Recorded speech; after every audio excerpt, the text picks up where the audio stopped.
Greetings everyone, welcome back into Calc 2, glad to be back. Time to continue our endeavor through parametric equations. Now we need to mix in the calculus that we know and love so that we can start investigating curves in more depth. What we're going to be doing is throwing in derivatives and integrals with some of the basic applications that you've grown to know and love ever since the beginning of Calc 1. And later on, when you get to multivariable calculus, these will expand into even more generic ideas. Okay, so let's start with the first and second derivatives. Okay, so naturally, I've got a function defined in a parametric form where x is some function of t and y is some function of t, where I'm using capital A and capital B to designate those two functions. Okay, now of course I'm assuming here that A and B are continuous on the interval of t that we are using to define this function. Of course we need that in order for the derivatives to exist, right? Same thing with integrals, right? We only differentiate and integrate on continuous intervals at this stage of calculus. Okay, so our first derivative, f prime, really, that's just a formality there, the f prime, because really the function is here in the parametric, right? The relationship between the x and the y. dy over dx, that's the first derivative, right? What I do is I use a little bit of a twist, kind of like the chain rule, to write it as dy over dt times dt over dx. But then remember, when dividing a ratio, right, I can just think of it as the reciprocal. And this is a more apt setup right here. dy over dt divided by dx over dt. And that's actually the generic form of the first derivative of something in parametric form, right? X is related to t through function A, y is related to t through function B. So really, I'll just be doing the derivative of y divided by the derivative of x. That's just b prime of t over a prime of t. That's all that is, right? So I have my two functions, and I'll just be setting up my derivative that way. Okay, so second derivative. What I do is I remember the second derivative is d squared y over dx squared. And really, the squareds come in just to remind you that what you have is a d over dx of a d over dx. D over dx being the actual derivative operator that we're using here, right? Through a little bit of manipulation here, remember I'm taking a derivative of a derivative. That's just like doing the time derivative of dy over dx and then dividing by dx over dt. Basically, I'm treating the d over dx here the same way I treated the dy over dx here, and I just did a reversed multiplication to get a reciprocal so that this dx could be in the numerator dx over dt. Okay, so I'm hoping that you're seeing a pattern here. If I wanted to say do a third derivative, wouldn't I just take the derivative of the second derivative? So I would have d over dt of the second derivative, and then again divide by dx over dt, just like I seem to do in every step. So let's say I wanted to do the 20th derivative, right? I would do d over dt of the 19th derivative, and then divide by dx over dt, right? It's a simple pattern progression here.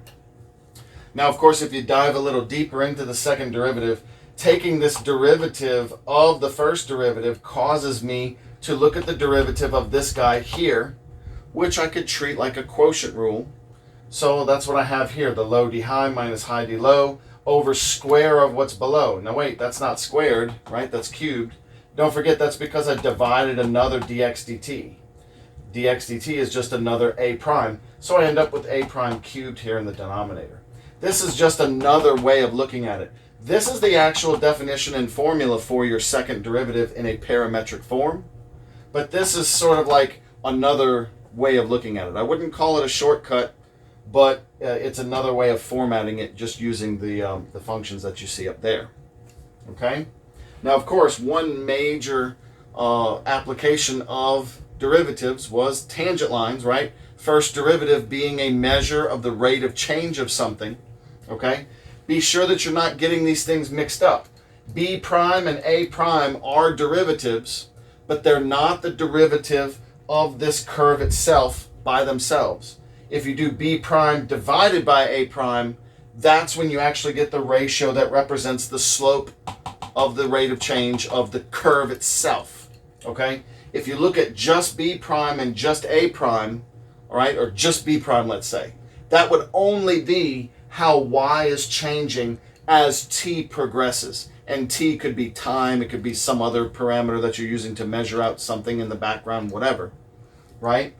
But these derivatives by themselves have a different meaning. When you put them in this ratio, then you get back to the old school derivative that you're used to, where it's the slope of the tangent line, the rate of change of the curve itself. Okay? Now, taking that into our application here, right here we have f prime of a, notice, is our slope, and I just have it in point slope form. Y minus f of a equals f prime of a times x minus a. So really what we're given is the point A, right, the x value, and then I create my equation of my tangent line. That's the old school way. Okay? But if you take this f prime evaluated at a, okay, and think of it in the parametric version, this is actually b prime of a over a prime of, well, and it's not really of a. Here we need to designate right here, let gamma be the t value that gives a. So in other words, let a of gamma equal a. Right here. Okay, now let me qualify that. What do I mean? A is an x value, right? If I'm going to have it in parametric form, I need to have a t value that gives me the x and the y. So just let gamma, this symbol right here, be whatever that t value is, such that when I plug it into the a function, in other words, for x values, that I actually get that little a, right? So in other words, gamma is the t value that lands me on this point right here on the curve if I were in a parametric form. Okay? Whatever gamma is, it's what gets me to that point going along the parametric equations. Okay? So, from there, if I take gamma and I do, I plug it into a prime and I plug it into b prime times t, and then add a of gamma and b of gamma, I've actually got the parametric equation for the tangent line there. And it should make a little bit of sense to you. Look, it's a rate of change times t plus a starting x value, and then a rate of change times t plus a starting value. These are both linear setups right here. And then when you mix these together, when you eliminate the t parameter, okay, notice that what you'll get is the b prime divided by a prime, right? As I'm substituting this one into this one, you'll get b prime over a prime, which is going to give me the f prime evaluated at the correct point. Okay? And then, of course, this is just your starting values plus the a of gamma plus the b of gamma. That's a and f of a. F of a is the same thing as b of gamma, because gamma is the t value of this point. So that's giving me the y value. So is that. Right? That's just another way of giving me y value. So this is a parametric form of the tangent line to one of our curves. All right. Now, integration side. Remember, the first major application you had for integration was area. And this is a really good application to start with, because area is a good way to visualize summing up a bunch of function values. Okay? That's exactly what we're going to be doing here. When you're in parametric form, you can sort of be blind to the orientation of your axes, because having something in parametric form doesn't put x or y in the driver's seat anymore, remember? It makes t the input, and x and y are just the points. So let's say I wanted to do a horizontal area like this, a horizontal area where the width of my rectangles are the x values from the axis out to the curve, and then the thickness of my rectangle is dy, the thickness of the, remember I'm adding up a bunch of rectangles there for the integral. That means it's x times dy. X times dy is going to be this area. And I go from A to B. Well, those, by the way, are y values. Okay? Now, right here, this is a little bit off. The t values are not equal to those. Okay? My y values here are A and B. Okay? And then since those are y values, then right here at A, T1 is going to be such that A is equal to B of T1. Right? Since the y function is your B of T, okay, and I'm adding up along y values here, then A right here being a y value should come out of the B function if I was in parametric form. And then right here, this right here should be little b is equal to B of T2. So in other words, T1 and T2 are the values that give me those outputs. Okay?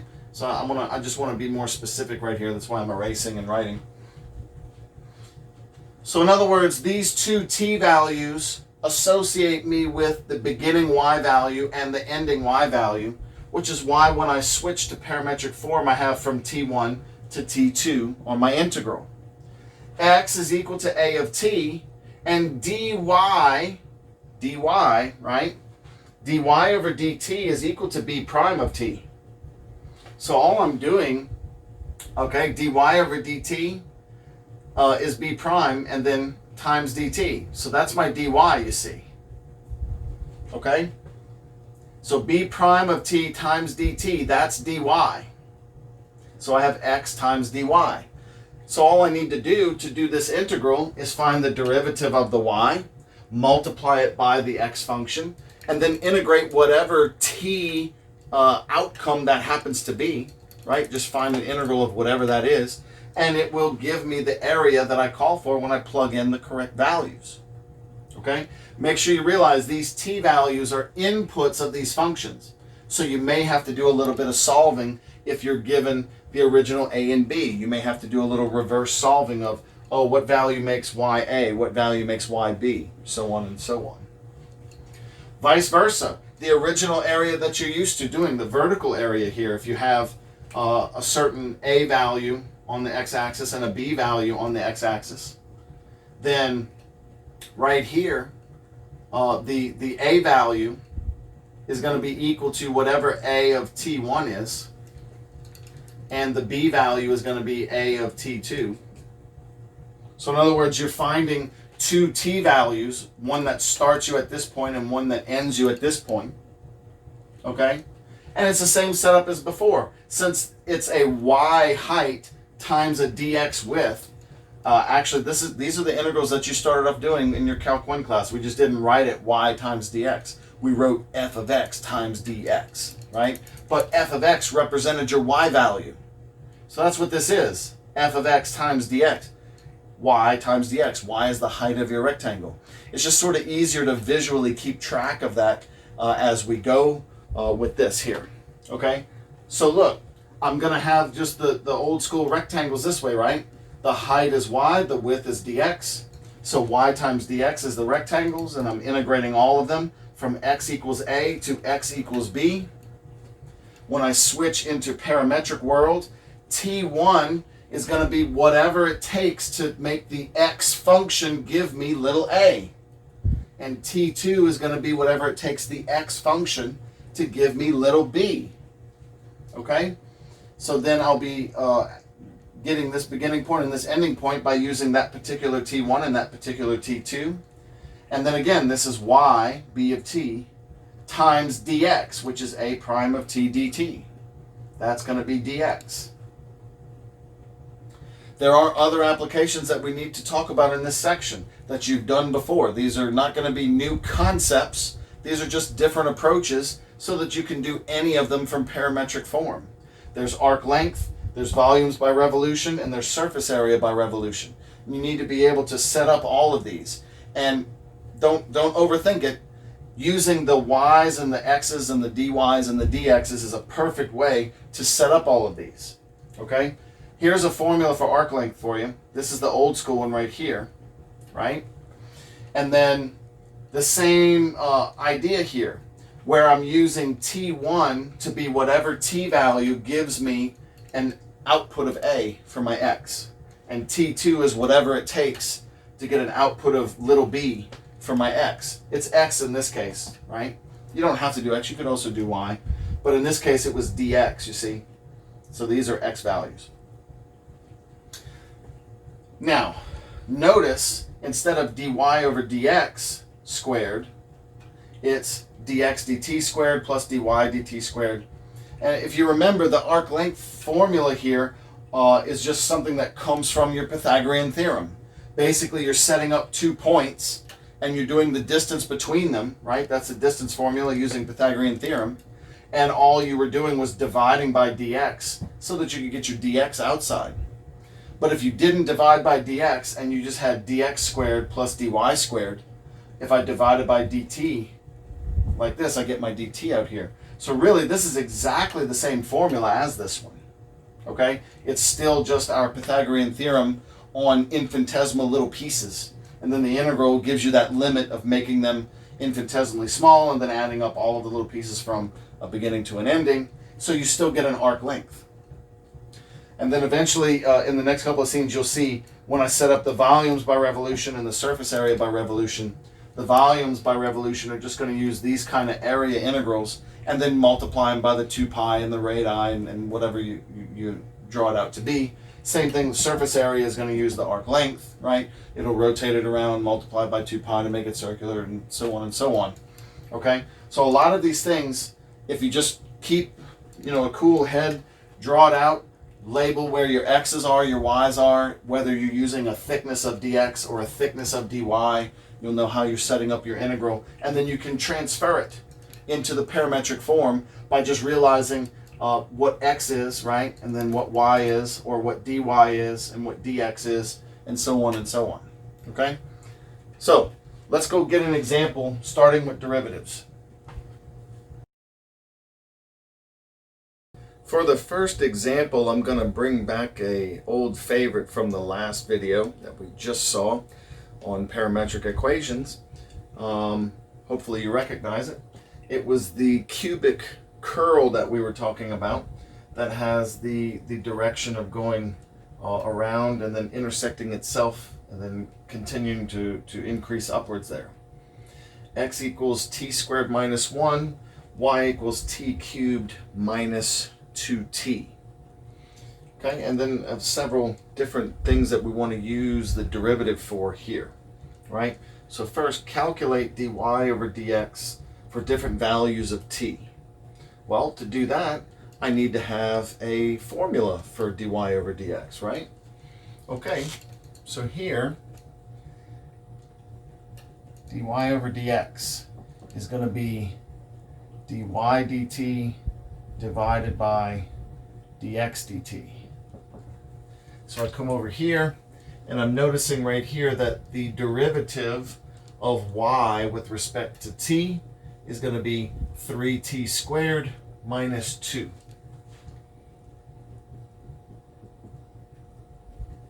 And then dx dt is just going to be 2t. So that's what I'll be using for dy dx. I'll be computing derivatives for different t values for different points on this curve. Okay? And this is a really good example of when this kind of function is better than the normal rectangular version. This one would not have passed the vertical line test. And there are different values of t that get me to different locations of the curve, and normally it would have been more confusing to try and list out those places. Like if I say, where x is 4 or something like that, there's actually 2 different locations where that happens, but they'll each have a unique t value, and that means they'll each have a unique derivative value as well. Okay? Now, just because I get a certain derivative value may not have everything to do with the flow here. Okay? The flow is the direction of increasing t value. That is not necessarily going to be the same as the slope of the tangent line. Okay? Because notice when t is -4 or when t is +4, they're like extreme values way over here. The slope of something down here is negative, even though I'm flowing in this direction, right? The slope of the tangent line technically is negative. And here, right, technically positive, even though the flow is that way. So the flow of the curve being drawn with this parameter t does not always match the slope. So don't get those two confused, okay? dy over dx is a physical slope of the existence on this grid, okay? dy dt is something more along the lines of how is y changing with time.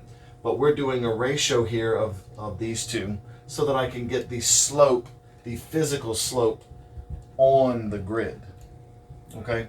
So calculate dy dx for these different values of t.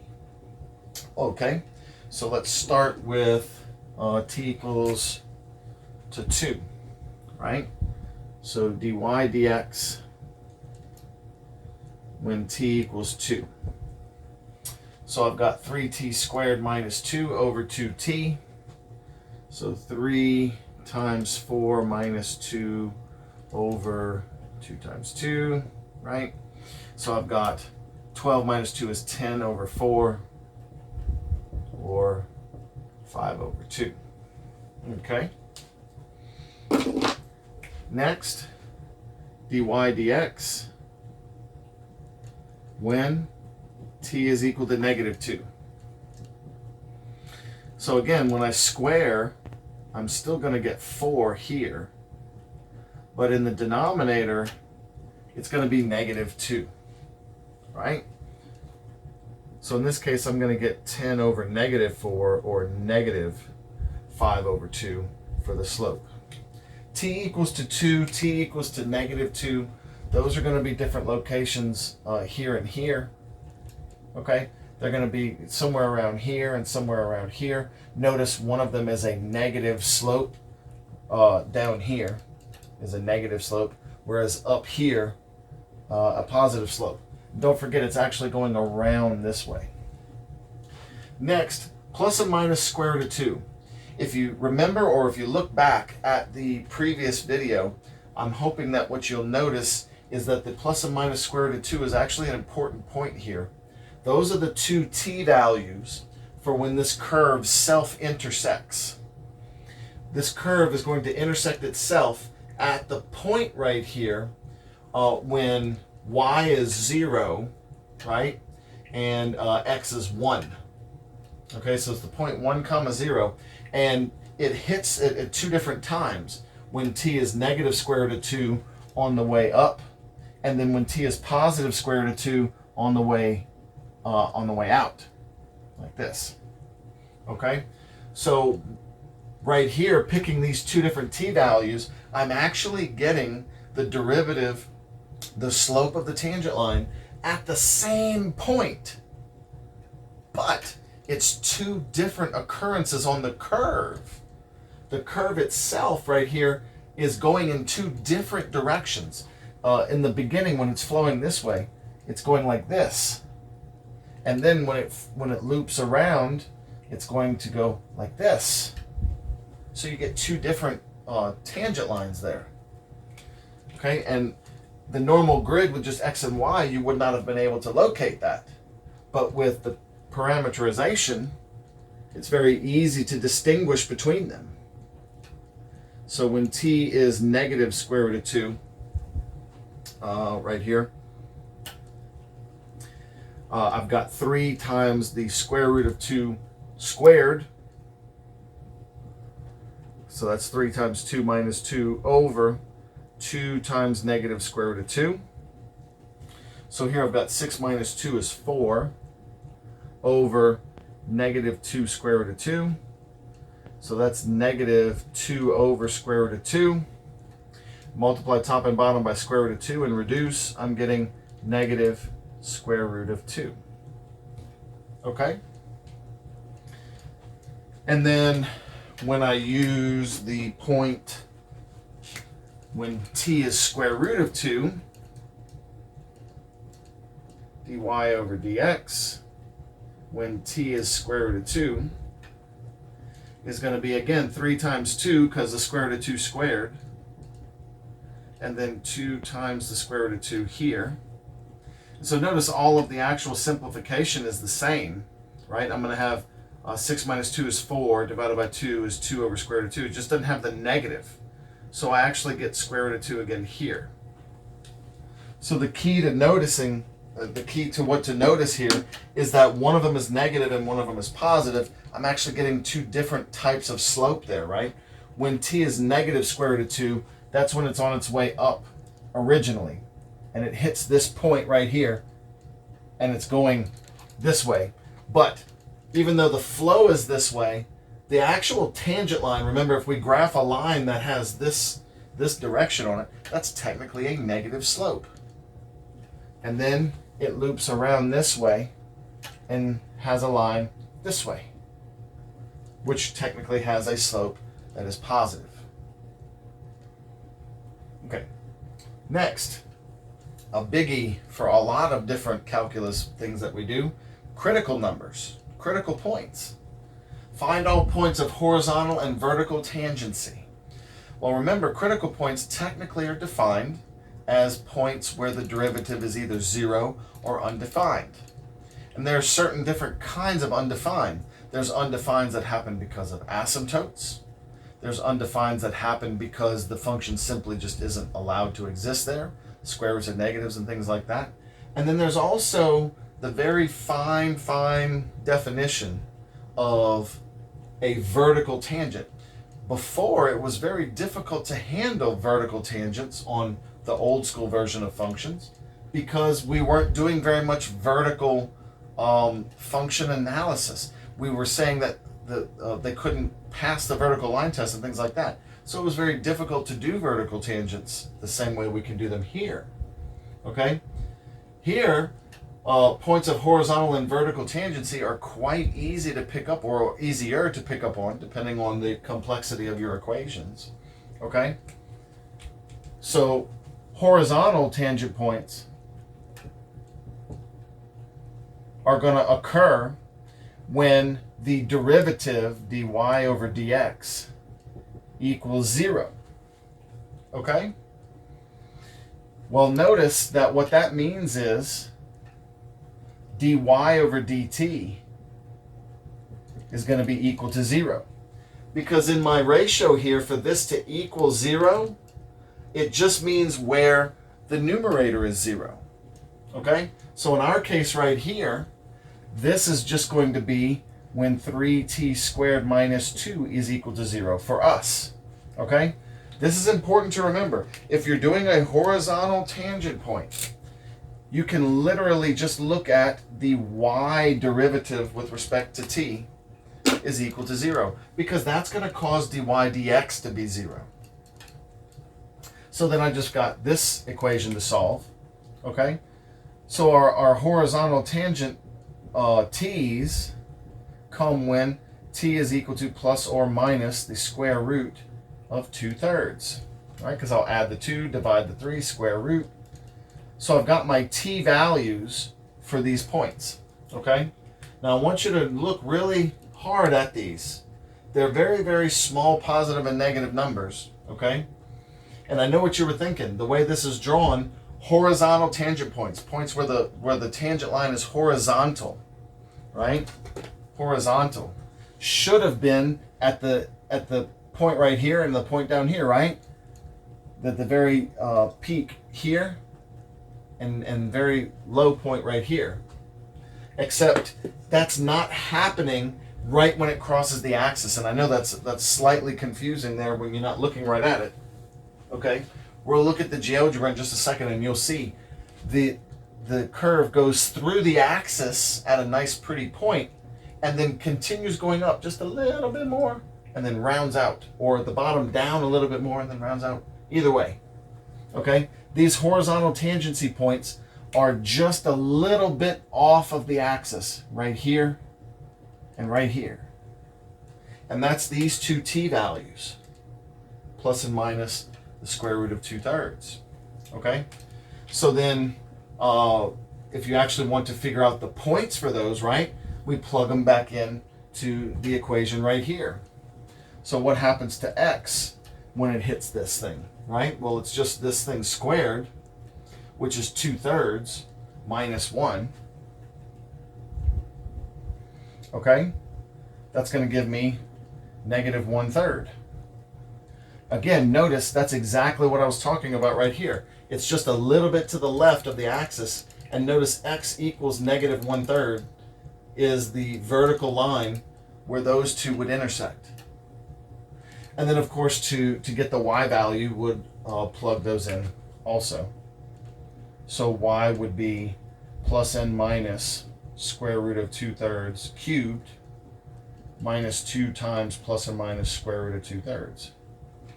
And from here, of course, you want to punch and crunch. These are not going to be very nice numbers, right? These are going to be irrational because of the third power of the square root here.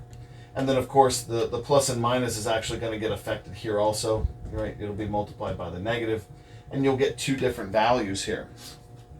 Okay, so let's crunch those up. I'm going to do the positive ones first. I'll do the positive ones first.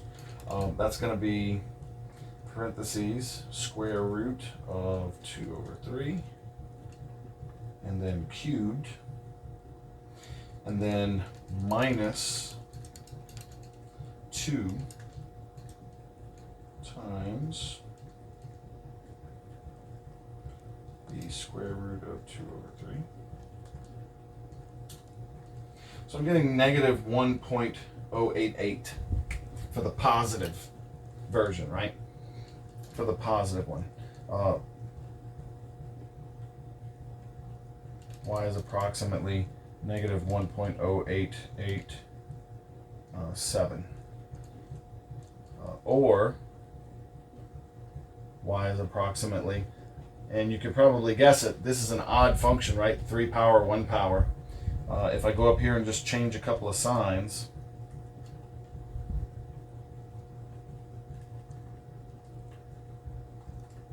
insert a negative, you certainly get the opposite, 1.0887, right? So I'm getting these as my y values there. Just off of those two there. Okay, those are the horizontal tangency points. Okay, so at negative 1/3 and either this y value or this y value, I actually have a tangent line that is horizontal at both of those locations. Okay, what about the vertical tangent points? Well, if the horizontal tangent points happen with dy dt is 0, where do you think the verticals are? The vertical tangent points are going to be when your dy over dx is undefined, right? But because that's a division, that just means where the denominator is 0. So in other words, dx dt is 0. So again, it comes out to be more simplistic than in the rectangular form because I'm able to basically split off a dimension and focus on it. In this case, the x, right? So dx dt equals 0 for us here is going to be when 2t is equal to 0. In other words, when t is equal to 0 is going to give me my vertical tangency point. Okay? And if you remember from the last one, that's actually one of the points that we plugged in to help us graph it. The t equals 0 point is going to be when y is 0 and x is negative 1.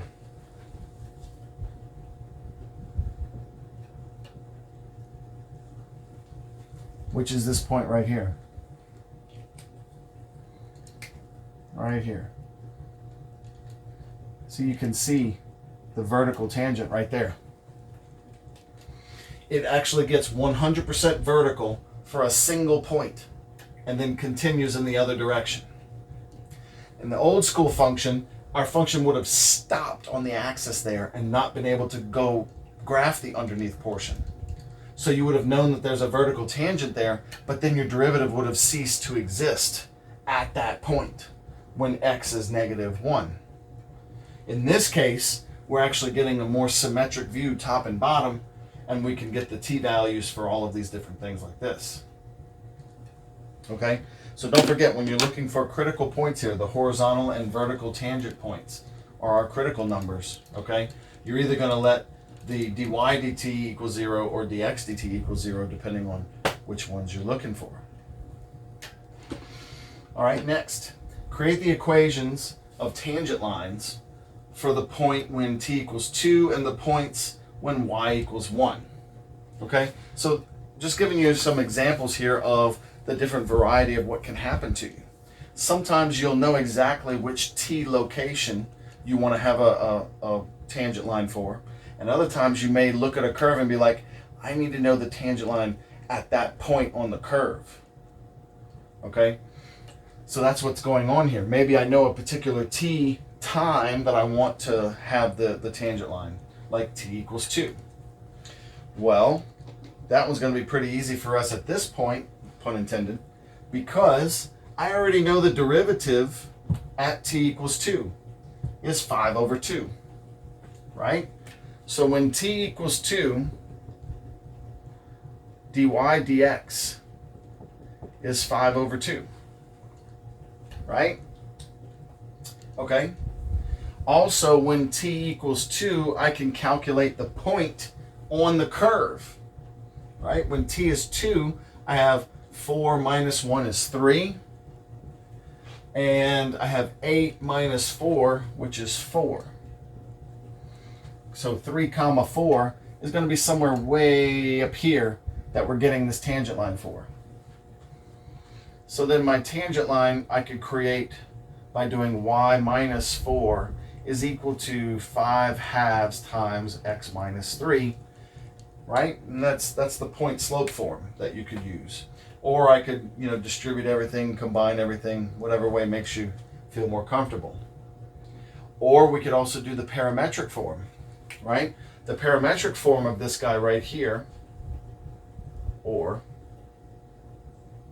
I could do the x equals and the y equals. I'm going to come back over to here though. Remember, this is dy dt over dx dt, 10 versus 4. dy dt was 10, so that's going to be 10t plus 4.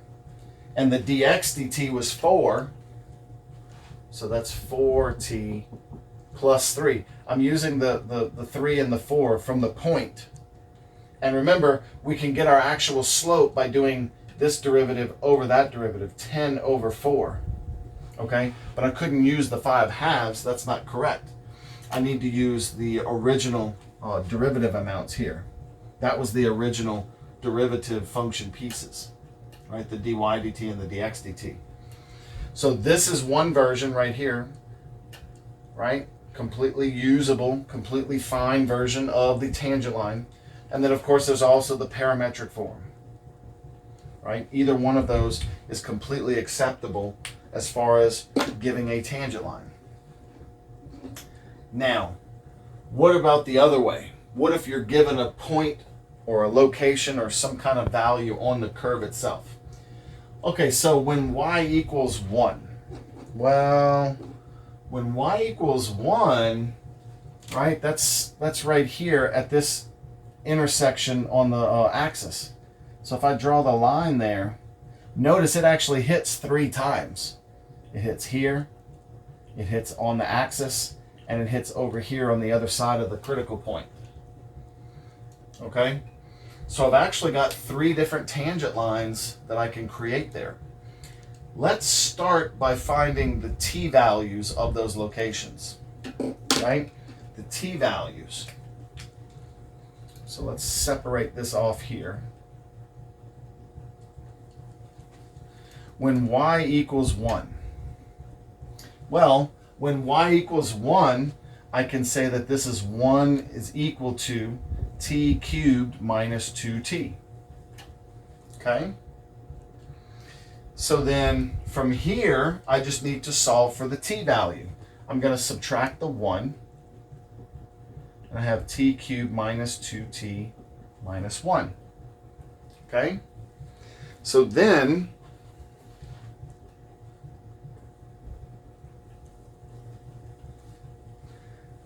I factor this into t plus 1 times t squared minus t minus 1. Okay? Now, if you're a little rusty on your factoring on things higher than squared, things with cubes and such like that, I urge you to go take a look at my college algebra series on polynomial factoring using synthetic division. There's 3 good videos in there on factoring and graphing polynomials, and it has to do with using division, synthetic division, to do this kind of factoring. Okay? It's a very handy tool in these kind of situations. So I was able to factor this out here, and notice this one right here gives me t equals negative 1. Well, that one should sound a little familiar, right? T equals to negative 1 is the axis intersection here, right? When t is negative 1, I have the point where x is 0. And then when y is, well, t is negative 1, so I'd have negative 1 plus 2, right? So 1. So t equals negative 1 is the point on the curve 0, 1, which is that intersection point right there. Okay? Now that I have the point and I have a t value there, I could easily find the derivative, right? I'm going to separate this out right here into an easy case. dy over dx for this t value, right? When t is negative 1, I have 3 times 1 minus 2, which is 1. And then 2 times negative 1 is negative 2. So my derivative is negative 1/2. And then my point is 0, 1. So then this has the equation y equals negative 1/2 x plus 1. There's my tangent line for this point on the intersection there. Okay, well, we only solve for one of the t values. The other two, notice this is a quadratic. I'm going to get the other 2 locations from this. Okay, so then I'll need to solve t squared minus t minus 1 is equal to 0, right? Because that's the other portion here. Using the quadratic formula, I get that t is either 1 plus or 1 minus the square root of 5 over 2. Okay, so I have 2 t values here for this one. Okay. Another little trick you can see here, this doesn't always work, but I noticed it. Do you see the t squared minus 1? Notice x is t squared minus 1. So this is basically telling me x plus negative t is 0. This is a very, very special, doesn't happen ever, hardly ever. But it's basically telling me x is equal to t. Here's another thing you could do. I could take these t values and plug them into x right here, right? T squared minus 1. This is what happens. After you simplify it out, you get that x is 1 plus or minus square root of 5 over 2. In other words, what you get is when t is 1 plus square root of 5 over 2, x is also 1 plus square root of 5 over 2. When t is 1 minus square root of 5 over 2, x is 1 minus square root of 5 over 2. Basically, just taking that and plugging it in, squaring it, you have to FOIL out the numerator there, multiply out your radicals and things like that, and then simplify your denominator. Other than that, it's pretty straightforward. And you get this x value. Okay, there's 2 different x values there. All right, notice we already know y equals 1, right? This line. And I have x is 1 minus square root of 5 over 2. That's this point over here. And x is 1 plus square root of 5 over 2. That's this point over here. Okay? So now I have coordinates of these points. The only thing left is to calculate the slopes, right? We need some derivative values at these points. Okay? So dx dt, I'm sorry, not dx, it's dy dx. dy dx when t is either 1 plus or 1 minus square root of 5 over 2. Okay? So, I plug this in here, 3t squared minus 2 over 2t. So that's going to be 3, 1 plus or minus square root of 5 over 2 squared minus 2 over 2 times 1 plus or minus square root of 5 over 2. Like so. I know I'm being a little lazy by putting the plus and minus together, but just remember, when one of them is plus, the other is plus. And fortunately also, when you square these things out, the plus stays with the plus and the minus stays with the minus. So it all actually works out really well. This simplifies to being 3 times 3 plus or minus the square root of 5 over 4. I want to say, oh no, it's over 2. That's right. Minus 2. And then in my denominator there, notice the 2's have gone away. And I'm just left with 1 plus or minus the square root of 5 in the denominator there. Okay. Then, oh, this is already squared, my bad. When I squared this is what I got. Because you FOIL out the top and you get 1 plus 5, you get 6. And then you get 2 of those, but then they reduce. Here I'm going to distribute the 3 in, which is going to give me a 3 square root of 5 with a plus or minus on there. Okay? And then notice it's also going to give me a 9. Okay? And it's over 2. So 9 and then 3 square root of 5, right?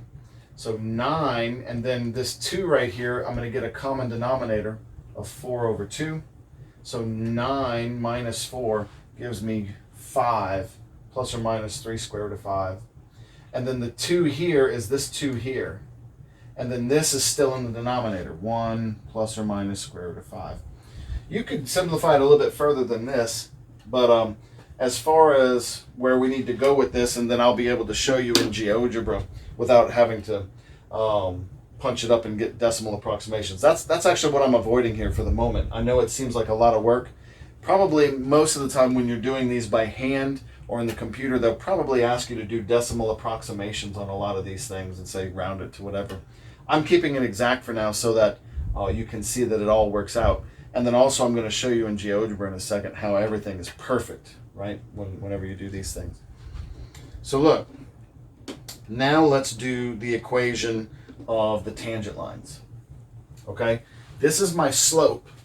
And when t is the plus, right, then both of these are the plus. When t is the negative, then both of these are the minus, right? That's how it followed on all through.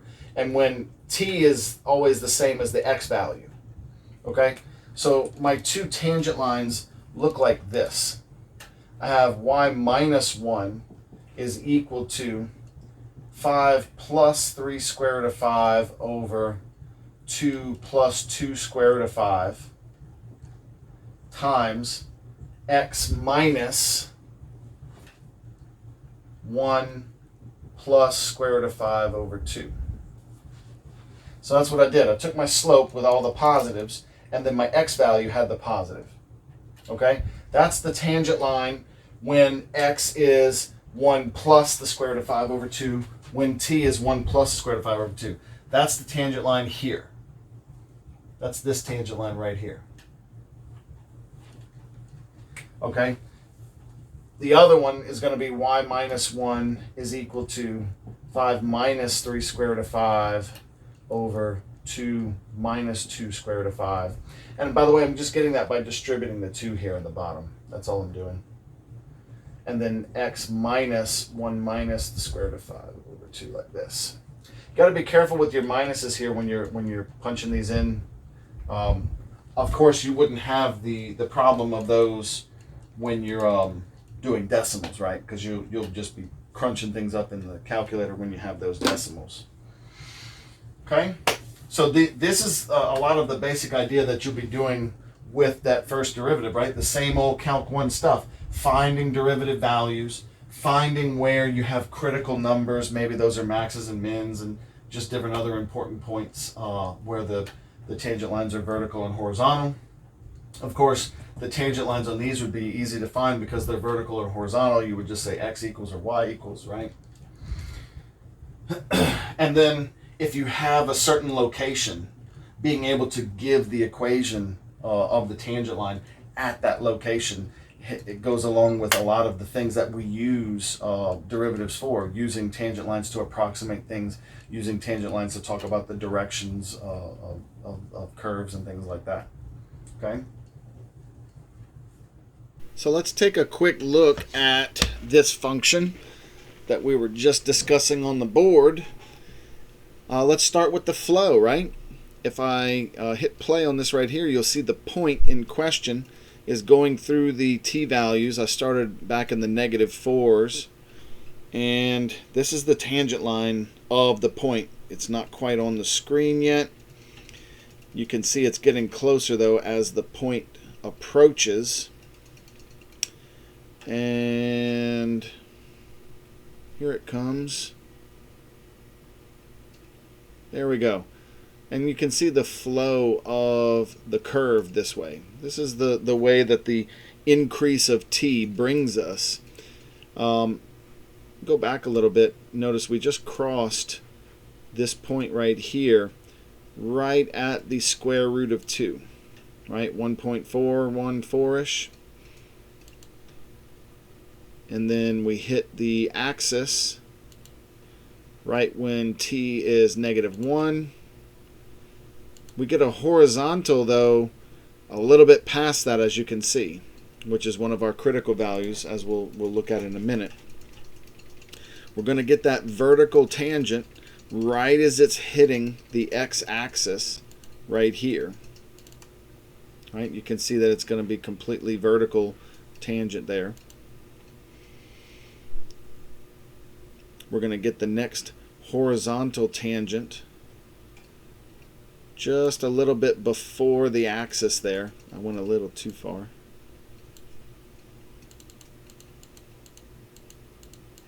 Oh, went too far again. Anyway, you get the idea.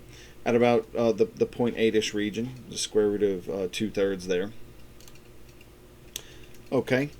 It's going to cross through that crossover point again at the positive square root of 2. And then it's just going to continue flowing upward here.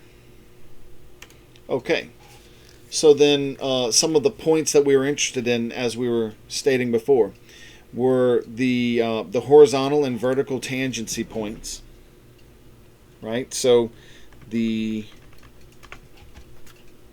horizontal tangents were occurring at the plus and minus square root of 2/3, which is about 0.8165. There it is right there. That's the positive square root of 2/3. That's the second horizontal one. And then, of course, the other one happens at the negative square root of 2/3 here. You can see it happens there. And then, of course, the vertical tangent is the point that occurs when t is 0, right here. You can see my line has just become a vertical tangent line here. X equals -1. Okay, and then we're also looking at creating the tangent lines at certain values. The first one we did was when t equals 2, which is here. T equals 2 after it's already gone through the swirl and it's all the way up here. As you can see, we have our tangent line here in 5/2 x minus 7/2, which if you reduce the one that we had, the y minus 4 equals 5/2 times x minus 3, this is exactly what you get. We were also interested in where y is equal to 1. So if I turn on that line, you can see right here y equals 1 intersects at 3 different locations. And we computed all 3 of those. The easiest one was when t is equal to -1. As you can see, that's the first location that it intersects y equals 1 right here. And it has the tangent line -1/2 x plus 1, as we were talking about on the board. The other 2 locations are at 1 plus square root of 5 over 2 and 1 minus square root of 5 over 2. 1 plus the square root of 5 over 2 is about 1.618, which is here. And of course, if you crunch up and get the y equals mx plus b on that one, you can see that it would be very close to the same approximation that we were doing on the board there. And it's at that other point where it meets the y equals 1. And then the last one that we were interested in was 1 minus the square root of 5 over 2, which was -0.618-ish, which as you can see is right here for that other point that we were interested in.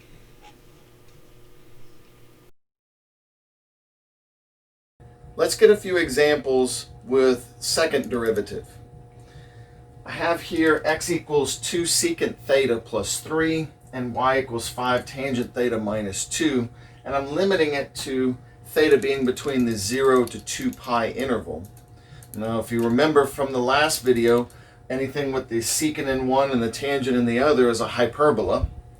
And when I define it on 0 to 2 pi, that means I'm going to just have, one cycle going around the hyperbola one time. Okay? And then the hyperbola is of the shape where whichever one has the secant is the directional that it's facing, right? So here, since x has the secant, we're expecting the kind of hyperbola that looks like this, right? Except it's centered at 3, -2. It's been shifted in the x and y directions. So to be more accurate, it's centered at 3, -2. Right? It would be more like 3, -2 centers here. So my hyperbola is going to do something like this. Just a real rough graph. I'm just, kind of throwing it out there for you, just to get an idea of what's going on. Okay? Now, everything should be flowing in the normal direction. If I have theta equals to 0, right, the secant of 0 being 1 and the tangent of 0 being 0, means that I'll have 2 plus 3 is 5, comma, -2. So theta equals 0 is right here on this vertex here. Okay? And then as secant increases, right, let's say we get to secant of 1. Let's go ahead and just do secant of 1. We'll have to actually crunch that one up. I'll put it in radians. 2 over cosine of 1 plus 3. It'll be at 6.7. And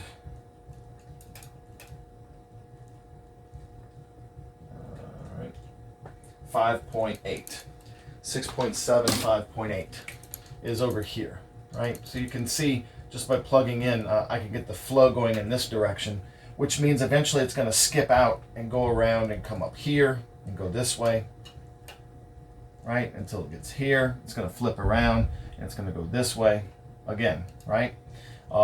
As you could probably guess, the other vertex over here is going to be when theta is exactly halfway through the interval, right? That's going to be where theta is equal to pi on this point right here. In a minute, we'll look at the GeoGebra. You'll be able to see this in a lot more detail. Okay? Let's talk about the second derivative. Since we kind of already know the shape here, you can kind of already expect the way this is going to go. But look, different points of the curves are going to have different amounts of concavity, right? it's going to be facing down. If I'm up here, the concavity is going this way. Whereas if I'm down here, it's bending this way, the concavity is going up. Okay? We're not accustomed to looking at graphs that are of this kind of orientation. We're used to just having one kind of concavity given any x value. But that's why theta is going to really be controlling the concavity location, right? Because these are all different locations of theta, even though they may have similar x values to other points. So let's go ahead and jump into the calculus part of it, right? Let's find the second derivative of this. So first derivative, dy over dx, is going to be if I take the derivative of the y divided by the derivative of the x. Okay, so the derivative of the y here, I have the derivative of tangent. So I'll have 5 times secant squared. And then the derivative of secant to secant tangent, right? So then I can reduce this. I'll have 5 secant divided by 2 tangent. Immediately I can eliminate one of the secants, right? And then also don't forget that dividing by tangent, it's really sine over cosine, but I'm dividing by it. So it's cosine over sine. And this is what's really happening. I have 5 over 2 times secant is 1 over cosine, and dividing by tangent is going to give me cosine over sine, like so. Okay, so then notice what I'm getting is that this first derivative is equal to 5 over 2. The cosines are gone. That's going to give me cosecant of theta. So that's my first derivative there. 5 halves times the cosecant of theta. Okay? Now, right here, I want to do the second derivative. And remember, the way that we do that is I take a derivative. I'm doing it with theta because that's my controlling variable here. It would have been t, but we're using theta of this derivative. So 5 halves cosecant theta. And then I'm dividing by the x derivative again. So that's going to be 2 secant theta tangent theta again. All right, so the derivative of cosecant, I'll have negative 5 halves times cosecant cotangent. And then, of course, I'm still dividing the 2 times secant theta tangent theta, right? Okay, so let's write out what we have here. I've got negative 5 over 4. Cosecant is going to be 1 over sine. Cotangent is going to be cosine over sine, right? Secant is normally 1 over cosine, but I'm doing a reciprocal now. So I'm getting cosine over 1. And tangent is normally sine over cosine, but I'm getting a reciprocal because it's being divided. So I get cosine over sine. And it looks like what I'm getting is a cube of cosine in the numerator and a cube of sine in the denominator. So then my second derivative is going to be negative 5/4 times cotangent cubed. There's my second derivative between y and x based on the control variable theta. Now, just talking about cotangent theta on the interval from 0 to 2 pi. Just so that we can look at all of the different values, what I'm going to do is just pull up a quick sketch of what cotangent normally looks like. So look, normally if you graph 0 to 2 pi, right, 0, pi, 2 pi, of just cotangent. Cotangent has asymptotes at pi and at 2 pi, like so. Okay, and then right here, cotangent by the way, cotangent also has an asymptote at 0. Right here, right? And cotangent goes down like this. So you're actually getting 2 cycles of cotangent here, okay? So look, pi over 2 is here, and 3 pi over 2 is here. Notice I'm getting a positive, then a negative, then a positive, then a negative. But Professor Simon, we're not looking at just cotangent, we're looking at cotangent cubed. Yeah, but I'm talking about concavity, so really all I need is the positive or negative SIGNs here, okay? And the cube is going to preserve that, okay? So from 0 to pi over 2, I have a positive number cubed, which is still positive, times a negative, okay? So from 0 to pi over 2, my second derivative is negative, okay? So interval from 0 to pi over 2, we're concave down, because the second derivative is going to be negative there. And look, lo and behold, from 0, and where's pi over 2? Remember, pi over 2 is the first asymptote jump across here. Notice all of these pieces on this top part of the hyperbola are concave down. Next, from pi over 2 to pi, cotangent is negative. If I cube a negative, I still get a negative, times another negative gives me a positive. So on the interval from pi over 2 to pi, we're concave up, because the second derivative is going to be positive there. Notice that's this section right here. All of this is concave up right here, all the way up until I get to this point. Here's another thing to notice. At theta equals pi, right? At pi, this is undefined. The second derivative is undefined there, right? You also got to look out for the cosecant. Cosecant at pi is also undefined.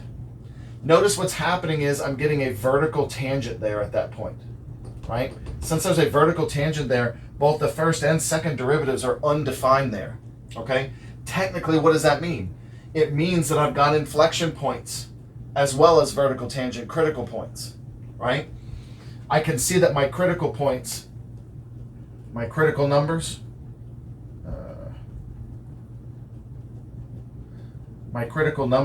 are going to be wherever this is equal to 0 or undefined. Cosecant is never 0, but it is undefined, right? That's going to happen at 0, pi, 2 pi. Technically, 2 pi is not part of our interval, though. 0 and pi, notice they happen at these 2 vertical tangents, okay? Those are critical numbers. Notice the concavity changes between, at pi over 2 right here. That's an inflection point. It's going to do it again a few more times. Notice it has 2 more repetitions here. From pi to 3 pi over 2, it's back to being concave down again. And from 3 pi over 2 to 2 pi, it's concave up again. Okay? See, it goes back to being concave down up here. Then it flips around the back and it goes to being concave up. Okay? So I've got actual inflection points here. Inflection numbers.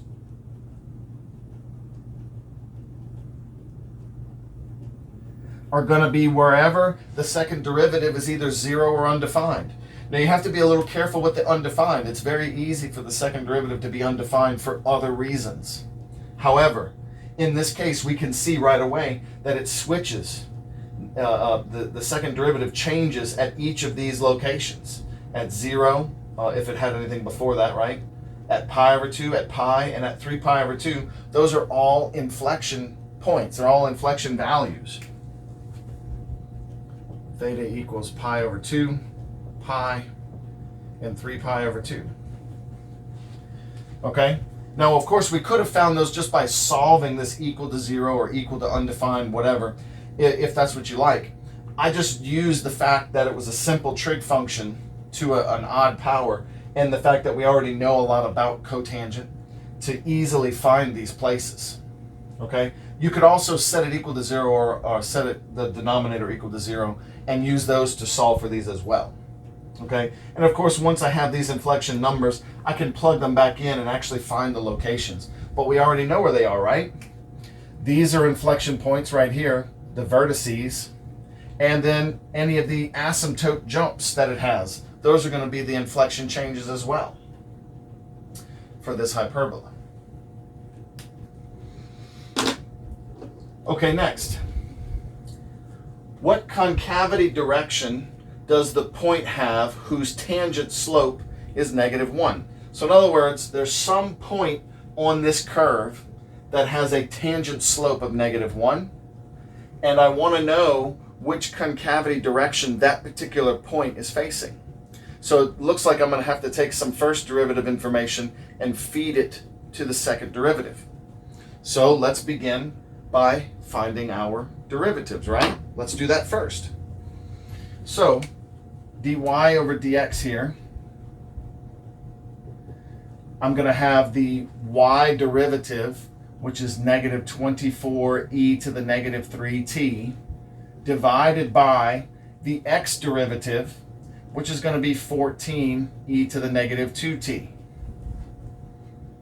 To simplify this, I can reduce. It's going to give me -12/7, and then I can just subtract the powers, right? That's going to give me e to the -t, because it'll be -3 minus -2t, right? -3t minus -2t is just -t. Okay, so there's my first derivative here. It told me that the tangent slope was equal to -1. So what does that mean? It means that I actually want to solve this equation to find a value of t. -1 is equal to -12/7 times e to the -t. Okay, so to solve that, I'm going to just change the sign on both sides. I'm going to multiply both sides by e to the t. So e to the t is 12/7. So that means that t is the value, the ln of 12/7. That's going to give me the location. I now know which value of t on this curve has that particular slope that I'm interested in. And it must be the only one because it was a unique solution, right? There's no duality there. So next, I just need my second derivative.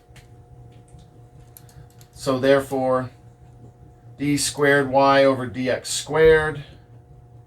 I'm going to do my t derivative of the first derivative, so that's -12/7 e to the -t. And then I'm going to divide by is just 12/7 e to the -t, right? Because I dropped the negative on that derivative, divided by 14 e to the -2t again. So then my second derivative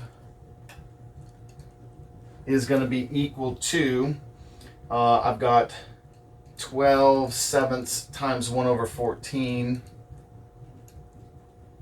and then I've got top minus bottom here, so that's -t minus -2t.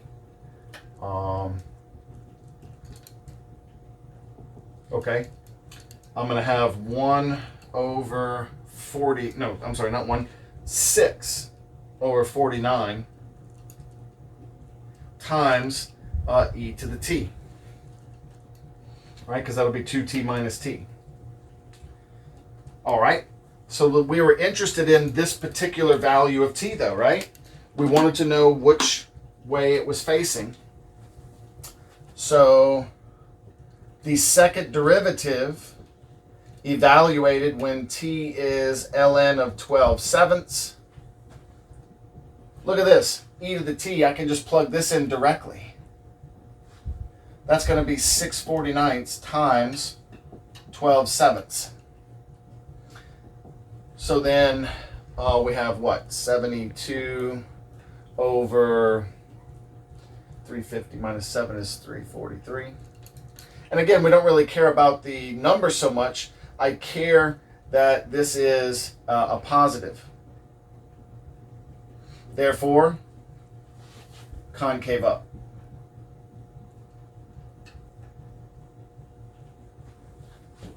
Is the answer to the question. Here's the example that resulted in the hyperbola.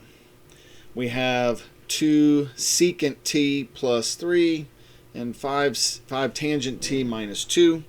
Of course, that means that the center was at 3, negative 2, which as you can see is right about here. Should be the center. And when my t is 0, or in this case I believe we use theta, when theta was 0, we had the first vertex over here on the right. Right? So you can see it did result in that hyperbola. And then the tangent line you can see is completely vertical here. We didn't have any horizontal tangents on this graph. It was just the 2 vertical ones that gave us the critical values. And as I let t progress, you can see the point starts to go up around the hyperbola. And let me just comment, this is a region of negative concavity. Let me shrink the y-axis a little bit so that you can see it more. This is actually off of scale. You can see that what I have is the y-axis is doing 10 every time x does 1. So this is very off scale. But take a look at this whole region here as concave down versus the under region, which would technically be concave up. The t values distinguish that. As t continues to progress towards pi over 2, you can see it continues to have a concave down region. Now as we're getting on to pi over 2 here, 1.57-ish, you can see the tangent line becomes that asymptote. And then the point's going to start to appear on the other side now. We're past pi over 2, here it comes. So you see now we're in the region where it would technically be concave up. Alright, so the point came back around over here. And then it's going to hit the next critical number when we get another vertical tangent.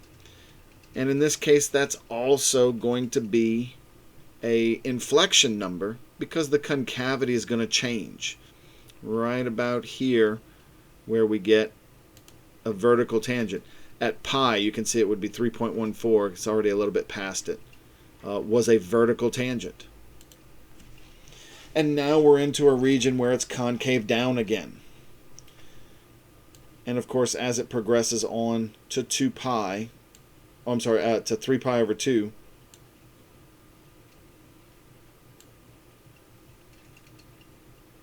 it becomes that asymptote.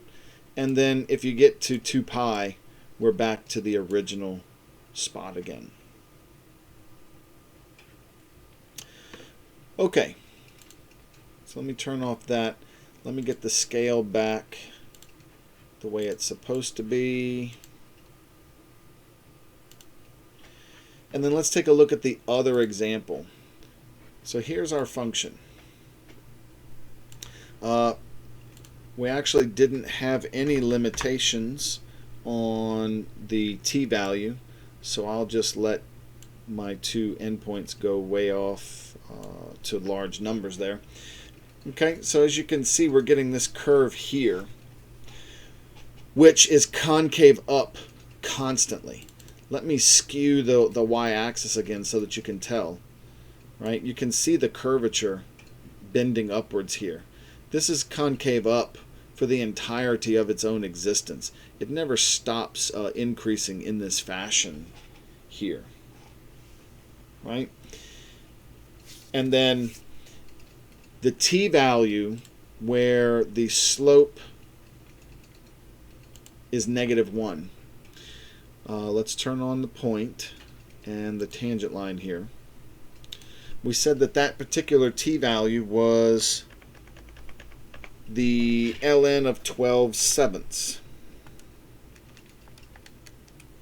which is 0.538996.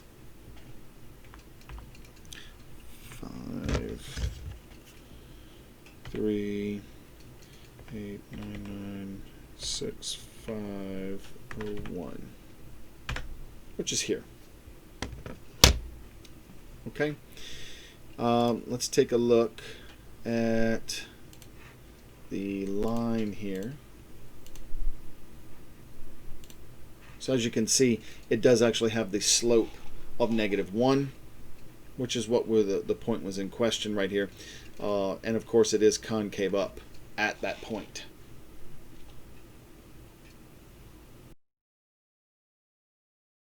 Let's get a couple of more examples with derivatives, especially second derivative. I've got x equals 3 square root of t and y equals square root of 3t minus 1. And the question wants us to find the second derivative and any concavity information, right? So the interval of concavity, intervals of concavity, whatever way you want to talk about that. So to begin to find the second derivative, I first need to find the first derivative, right? So I'm going to start with dx dt. Dx dt is going to be the derivative of 3t to the 1/2, right? So that's going to be 3/2 t to the -1/2, or in other words, 3/2 square root of t. And then dy dt is going to be a chain rule, right? Derivative of the inside is the 3, and then bring out the 1/2, and then this to the -1/2. So square root 3t minus 1. Okay, so I've got my two derivative pieces, my two individual derivatives with respect to t. Now let's start putting these things together into our actual spatial derivatives here. So I've got dy dx is going to be equal to the ratio of this one to this one. So that's going to be 3/2 square root of 3t minus 1 divided by 3/2 square root of t. And you'll notice that what's going to happen is I'm going to get 3 divided by 3 and 2 divided by 2, and those are going to go away. But I'm going to go ahead and do the reciprocal here, which is going to put a square root of t in the numerator. And I'd prefer to write it as one big square root. It would just be t over 3t minus 1. Because it's going to be square root of t over the square root of 3t minus 1, I'll just merge them into one square root, and it just makes the derivative easier to look at. Okay? Side note real quick, I know you're probably already thinking, well, we've got some critical points here, right? You can see them right away. Technically, we could try to say a critical point is when t is 0, because that would cause the whole thing to be 0. And when it could be undefined, when the denominator is 0, so that's when t is 1/3. But wait, before you go through all of that stuff, come back to the original function and notice that there are domain restrictions here. This right here, the square root of the t, doesn't allow t to be anything less than 0, right? It can be 0 for this one. But then look here. This one won't even allow 0 because you'd end up with -1 if you did that. Okay? So the original piece right here, t has to be greater than or equal to 1/3 in order for this parametric equation to stay out of the complex realm. Well, that's our active domain of t then. Okay? Which means 0 is not a critical number. It's not even in the domain that we're using. 1/3 is, right? But then that's the only critical number. It's an endpoint and it's a critical number, right? You can see the 1/3 coming from here, and that's the endpoint of our domain, and then it goes off to infinity. Okay, so that from that knowledge right there, my derivative is telling me that this function is going to be monotonic, right? I've only got one critical value, and it's the endpoint. And also my derivative is equal to a square root here, a positive, always a positive here.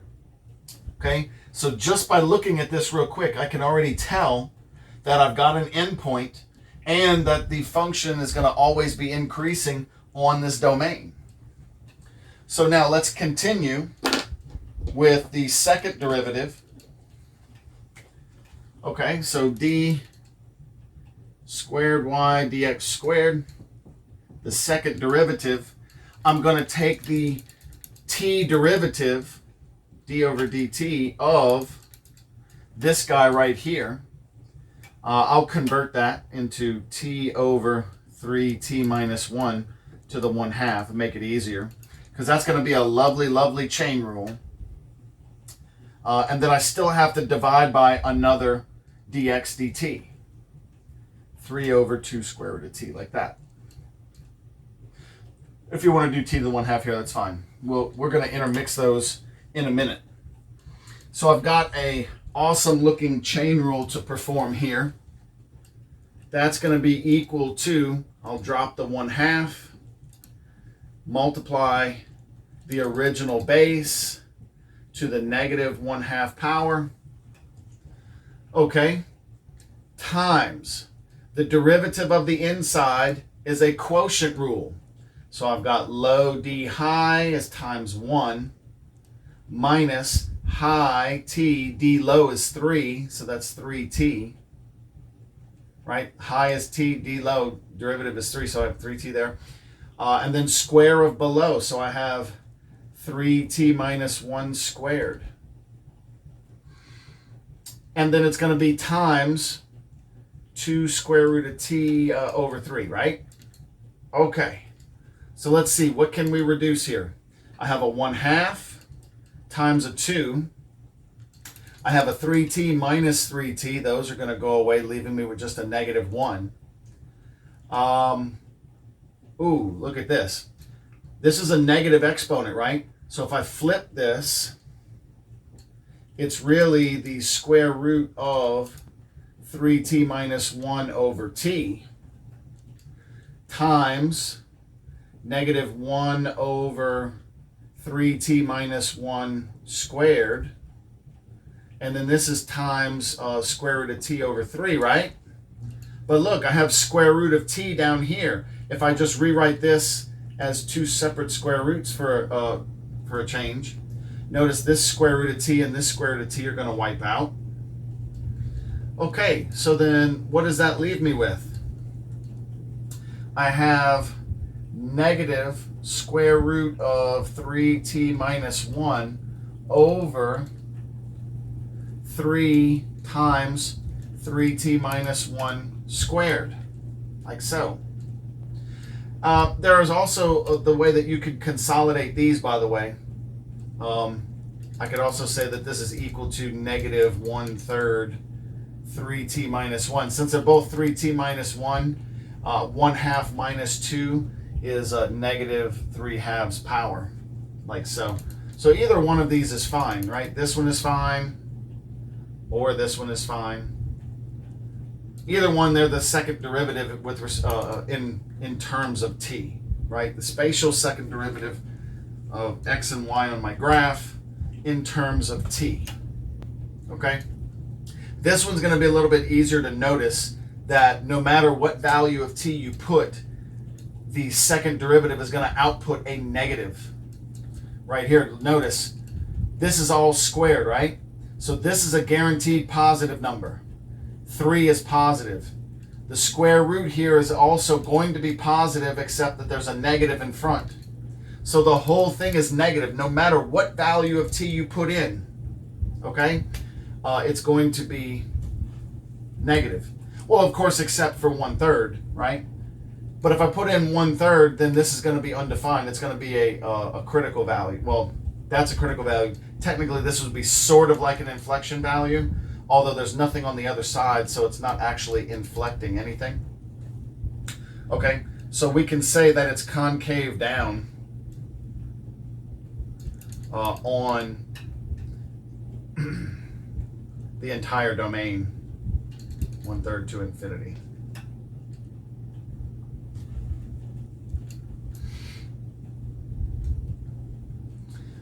Technically, I should probably make this open. Yeah. Okay, so we have our second derivative as asked for, and it immediately tells us what's going on with this one. Real quick though, if you notice, what you can do is eliminate the t variable here, and you can see what this equation is going to look like. If I eliminate t by substitution, notice if I divide by 3 and square, I have that t is equal to x squared over 9.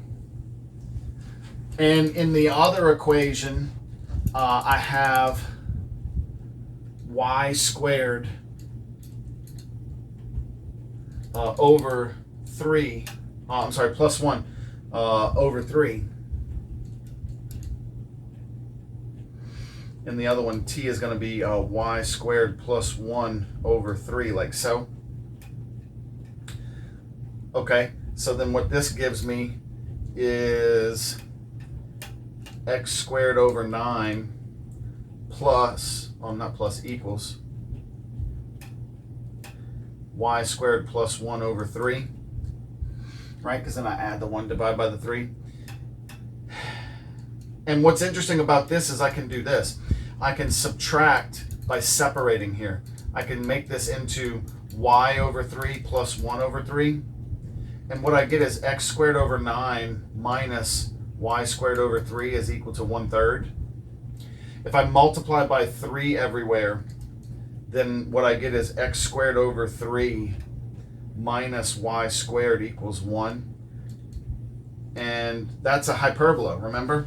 Because I have the two squares, but they're opposite in sign, and now I have it equal to 1.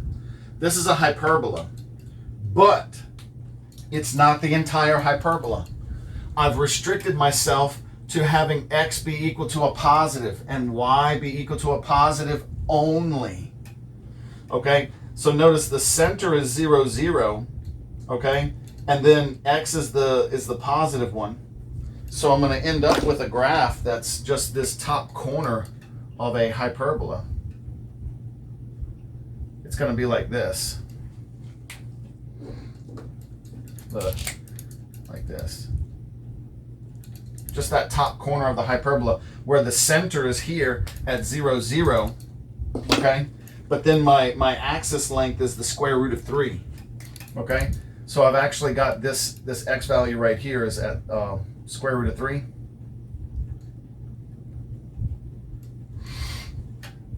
Right here, right?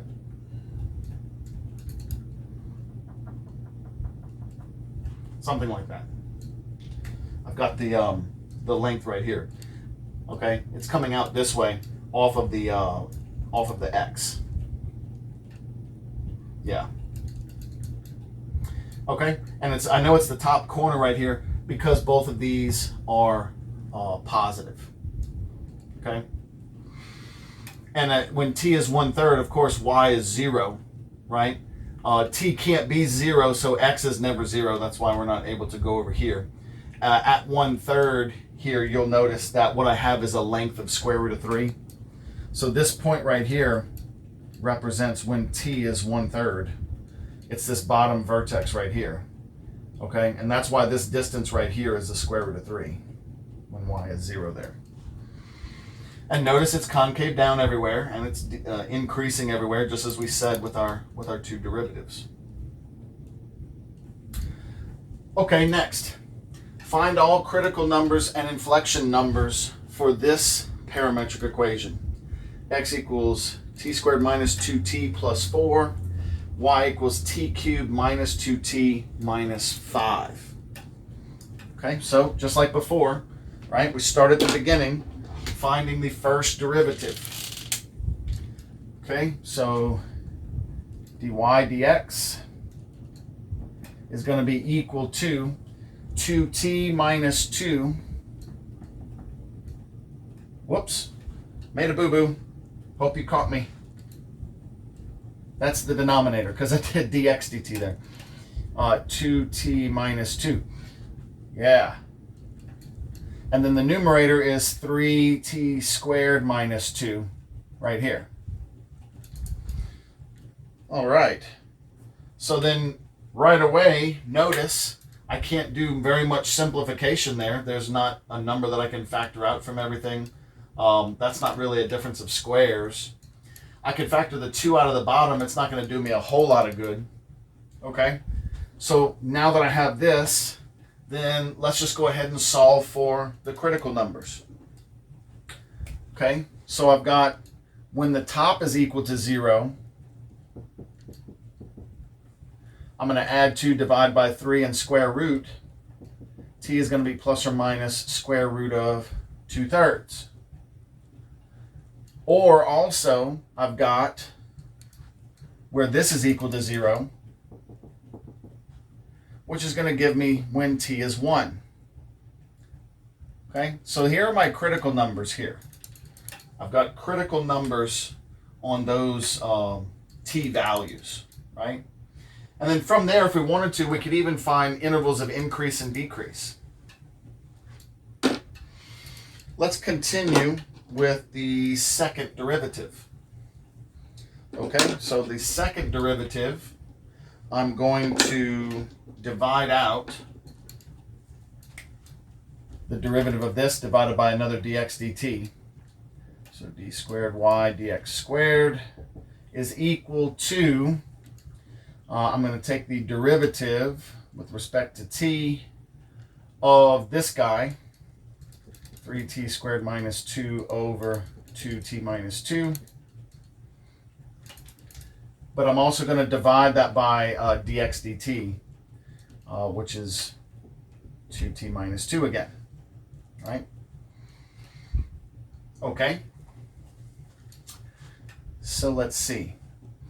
Got a quotient rule going on here. So I've got low d high. That's going to give me 6t times 2t minus 2 minus high d low. So that's 2 times 3t squared minus 2 all over square of low. So 2t minus 2. Now that would normally be squared, right? Because of the quotient rule. However, look, I'm doing another division by the same thing.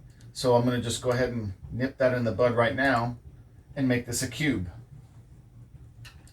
Right? Okay.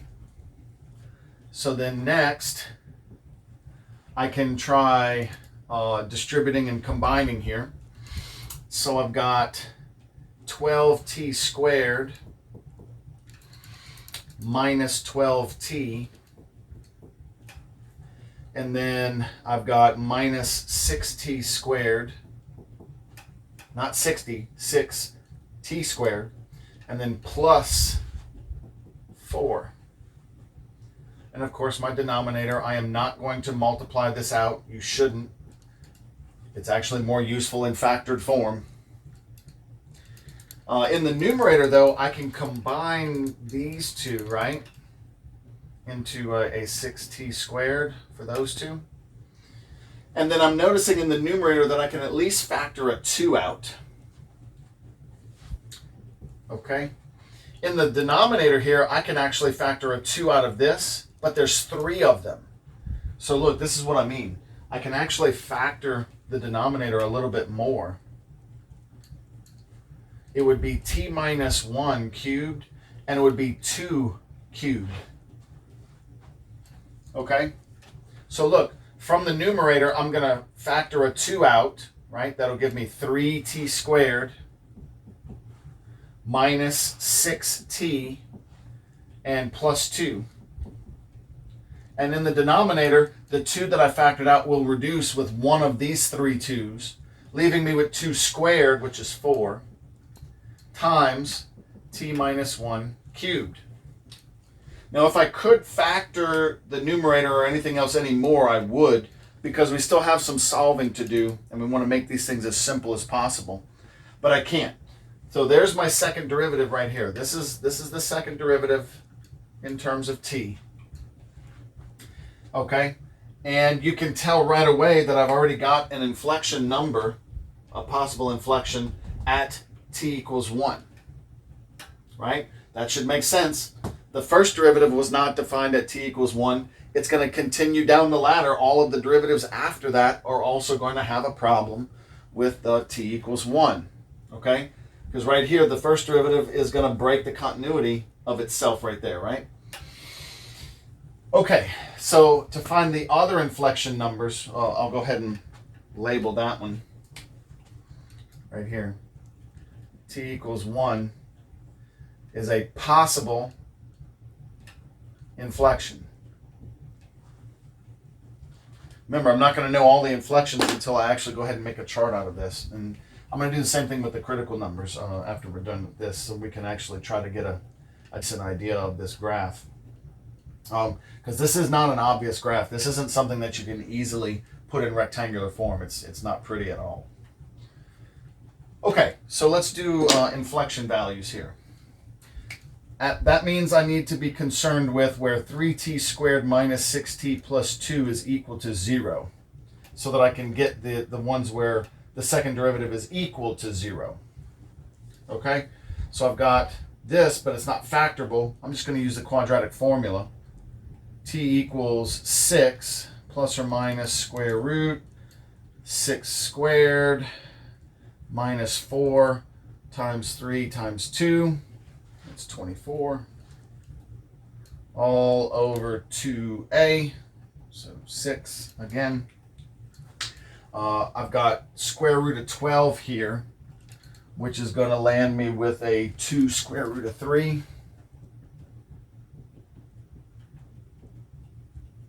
And I can reduce this just a little bit. 3 plus or minus square root of 3 over 3. And that gives me 2 more possible inflection numbers. Okay, so let's go ahead and separate these out. T is either 3 plus the square root of 3 over 3 or 3 minus the square root of 3 over 3. Okay, and then let's get the decimals of these. 3 plus square root of 3 over 3 is around 1.5774. And 3 minus the square root of 3 over 3 is 0.4226, let's say. Okay? Now, let's go ahead and make an interval of concavity here so that we can determine exactly which one of these points is an actual inflection. Okay? And then let's go ahead and do the same thing with the critical numbers too. So I've got an a t-axis really, right? Let's say this is a t-axis. It's not part of my graph. Let's just enumerate t here. I've got t values for my second derivative are going to be at 0.4, 1, and 1.5. So 0.4, 1, 1.5, and like there's more stuff to each of these that we have to consider. Okay, but here's another thing. You can actually determine the ins and outs of these things by just kind of plugging in one of them. Okay, so here's what I'm going to do here. I'm going to notice, first of all, that t can be really any number, right? Because there's no restrictions on my t up here. There's no square roots, there's no logarithms, there's no divisions by 0 or anything like that. T can be any number. All right? So I've got an entire t-axis worth of values here. And I'm going to separate it into these intervals right here. And we'll just see which ones are changes in the concavity, right? Okay, so if I plug in 0, the second derivative at 0, right? Plug in t equals 0. Okay, so right here, if I plug in t equals 0, then I'm getting a negative 4, and I'm getting 2. 2 over negative 4 is negative 1/2. So I have that the second derivative is equal to negative 1/2. Okay?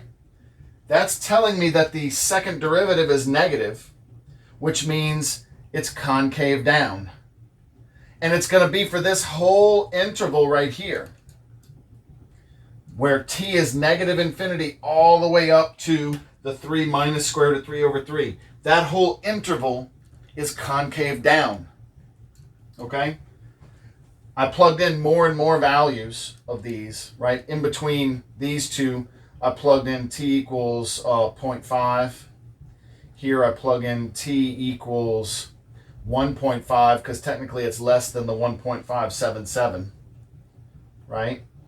And then over here I plugged in t equals 2. And I kept getting the same size here. I got positive 1/2 for my second derivative. I got negative 1/2, and I got positive 1/2. It's what I expected because everything up here has an odd multiplicity, okay? Each of these got a 1 multiplicity from the quadratic, and then the t minus 1 in here has an odd multiplicity of 3.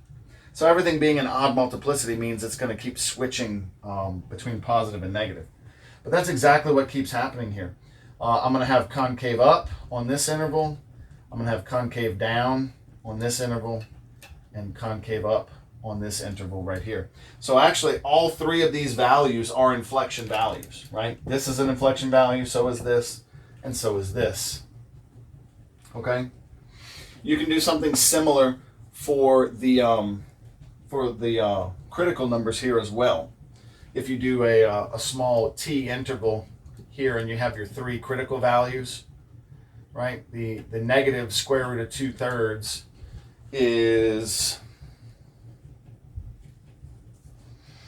oh, I need to punch that one in. The negative square root of 2/3. Whoops.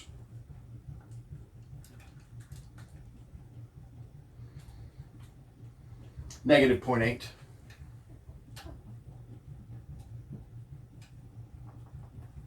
Right, and then 1, and then positive 0.8. It's 816, whatever. Right? So if I plug in 0, t equals 0 would be in this interval right here. Right? And if I plug in 0, I get negative 2 over negative 2, which is 1. So my first derivative, dy over dx, is 1, which means it's increasing here on this interval. Okay? The dy over dx. Now remember what that means, okay? That's the slope of your tangent line. That means that my tangent line is going to be doing like this on that interval. Okay? However, the actual flow on this guy is not what you think. Right? X actually starts out going a different way than what you expect here. Okay. Anyway, plugging the rest of these in, you'll notice that this is a decreasing. You know what? Increasing and decreasing are bad labels for these because t is going to be confusing to think of that way. It's not increasing and decreasing necessarily in the way you would think. Let me just put this in the direction of the slope of the tangent line. So slope of the tangent line being positive means that my tangent line is facing this way. Right? Here my tangent line is facing this way. Here same thing, is going to be facing this way. And then I have the last interval here where it's going to be facing this way. And the actual graph of this thing is not a shape you would ever expect in any kind of way. It's kind of like this. Ish. See, I didn't get it quite right because the ending of it's supposed to be concave up and I drew a concave down. We'll take a look at this in GeoGebra in just a second. You can get a really good idea. It's like that kind of. It's got a really weird shape here and it's not a cusp. It's actually rounded right here. Okay, and that's how we're getting 3 critical values, by the way, because we have a horizontal tangent at the big turn here, at the little turn here, and then you actually get like a vertical tangent here on this side as well, where it's turning and then going back this way. And that's why the concavity keeps shifting. It's like down for a while, then it's up for this little bitty piece, and then it's down for this little bitty piece, and then it's concave up for this big piece over here. Okay? So that's just an example of how parametric equations can make something that's actually much more complicated into something that's pretty straightforward. And I know this seems like a lot, but compared to what this thing could be in rectangular form, a complete disaster mess, this is heavenly. Okay? So go take a look at these two guys in GeoGebra so that you can get a better visual on what we just calculated. Here's that first example. X equals 3 square root of t. Y equals the square root of 3t minus 1. And I've actually got it defined, or the computer's trying to define it, where t is going to go from 0 on out. But what you'll notice right now is that the point is undefined. And remember, that's because t has to be greater than or equal to 1/3. So notice it's going to stay undefined until right about, right past 0.33. See, it's undefined at 0.28. At 0.31, it's still undefined. And then 0.339, it just got past it, right? This point right here, this bottom point, was going to be when t is 1/3. And then, of course, you can see the direction of the flow of this graph, right? And you can see that it's concave down everywhere. Okay? This is actually the graph of the conic section, where you have x squared over 3 minus y squared is equal to 1. See, there's the actual full hyperbola graph of x squared over 3 minus y squared is equal to 1. But we only have the top right corner of that because of the way we've defined our t's with this parametric function here. Okay? And it does actually end up being concave down everywhere. And it has no actual critical numbers other than this endpoint here. And of course, being an endpoint doesn't really make it an inflection. It's just a critical value because of the way the derivative would be undefined. So for the next example, let me switch the functions here. We had t squared minus 2t plus 4. Whoops. And yes, I have to use x instead of t for these functions. Don't let that confuse you. I had t cubed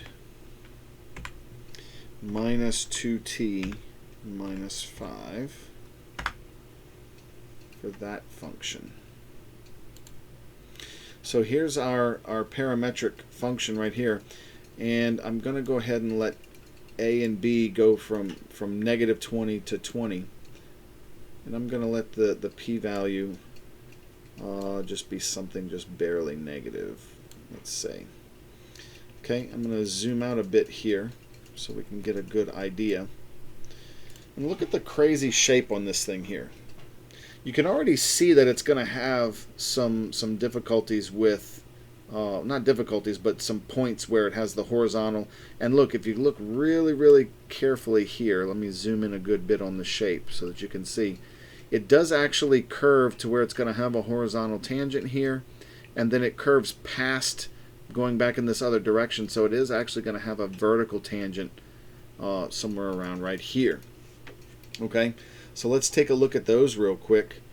The critical numbers that we computed for this curve happened at plus and minus square root of 2/3 and at t equals 1.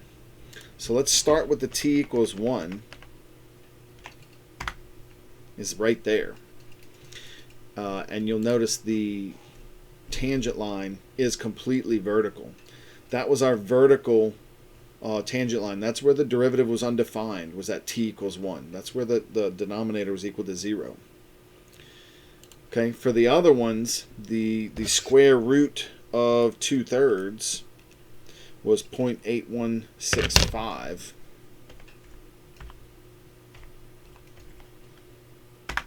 So there's that one, right? We have the horizontal tangent at the very bottom point of that one.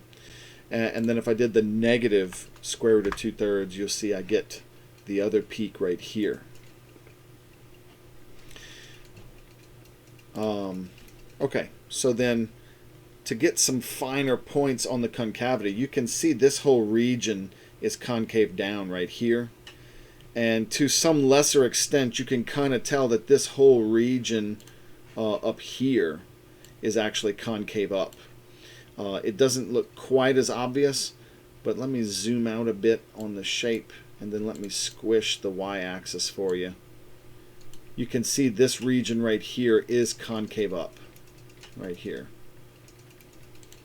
Okay, so let's refit it back 1-to-1.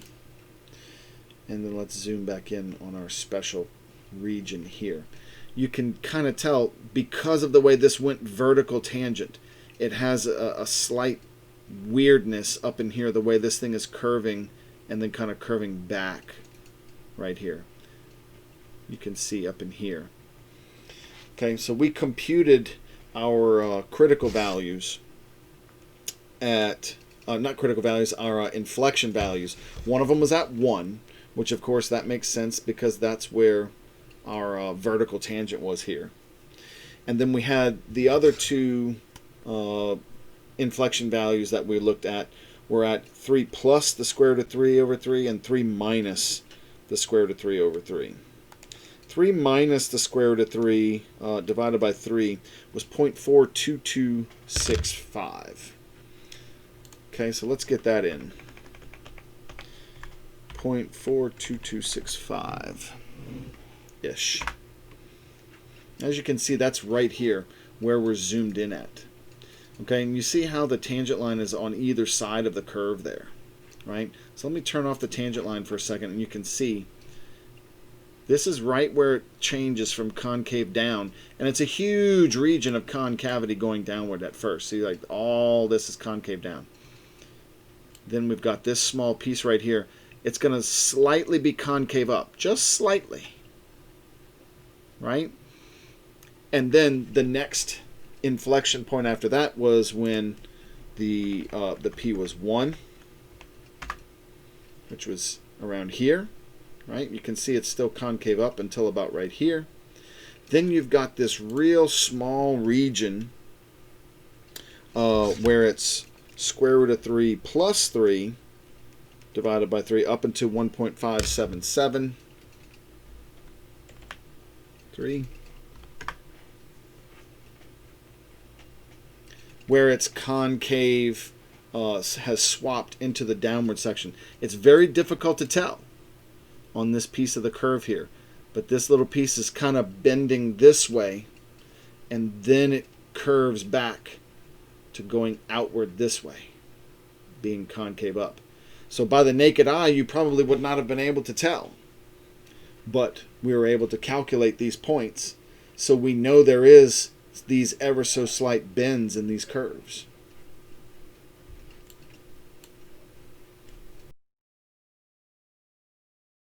Now let's switch gears into using integrals for applications with parametric functions. So I've got this ellipse here, 3 cosine 5t and -4 sine 5t. Now remember, the 5 on the inside is just a change in the sine and cosine frequency, which just means it's going to go around the ellipse faster, which is why I don't need 0 to 2 pi. I only need 0 to 2 pi over 5, right? That's one cycle, one period of these two functions. It's an ellipse because the 3 and the 4 are different, right? They're not equal in size. And the negative on the sine portion here just means that the flow of the graph itself is going to be opposite of what it normally is. So the flow of the graph is going to be this way. Right? If you were to actually start graphing points, it would go around like this. That's just so that you can get a feel for where each t value is. Okay? Now, for this right here, I'm going to find the area of just this left side. Okay? Well, the first thing that you want to notice is that I've got my x and y separate, and in order to do this area, it would be easier if I were to orient my rectangles of integration horizontally. So in other words, it would be helpful to me if I would face my rectangles horizontally like this, and then add up all of the rectangles vertically. Well, that means that the thickness right here of one of my rectangles is dy, right? That's the thickness of this rectangle here. And then the width right here of the rectangle is x. So the area of one rectangle is x times dy. Okay, so that means that that's what I'm going to be integrating. I'm going to be integrating x times dy. Okay, and of course I'm going to be going from some a value, some b value. These are both y values. Since it's dy, the a and the b here are y values. Okay, so the y value up here being 4 and the y value down here being negative 4. Okay, and I want it to be one continuous piece. Well, there's one problem with that. Just because this domain is here doesn't mean I have to obey it on my integral. This point right here is t equals 0. If I plug in 0, notice I get the 3 for the cosine and 0 for the sine, right? That's this point right here is where t equals 0. Well, I need a little bit before that in my x values, and I need a little bit after it as well. So how can I get back up to this point up here and then back down to this point down here? Okay, so here's what you need to consider. If I start at this point and go all the way around, that's 2 pi over 5, right? So if I start at this point, t equals 0, and go halfway to here, then this would be pi over 5. T equals pi over 5 at this point right here. Okay? So then I'll need to go up to half of that, which means this right here, this point is going to be t equals pi over 10. Well, that means a quadrant is about pi over 10 worth of t, and these two are symmetric. Okay? So that I could do this a few different ways. Using the symmetry argument is probably going to be the easiest for me. Okay? So here's what I'm going to do. I'm going to do this area right here, and then I'm just going to double it. Or this is your other option. I could also go from negative pi over 10, right, down to here. And then, down to here. I could go from negative pi over 10 to pi over 10. Okay? Now here's what's going to blow your mind a little bit. I know the flow of the graph is this way, but I'm actually going to integrate this way. Why? Why would I want to go against the flow of the graph? Well, remember, the flow of the graph is controlled by t, and my original area here is being controlled by y. Which way does the y variable flow? From negative to positive, it flows this way. So if you don't want your integral to end up being a negative, the opposite of what you expect here, okay, I'm going to integrate in the direction of the y variable. And technically, for this one, that means I'm going to go this way along the curve. Okay? So watch. Here's what I'm going to do. I'm going to do double just one quadrant here. I'm going to be integrating from pi over 10 to 0. Okay? And then it's going to be x times dy. X is 3 cosine 5t.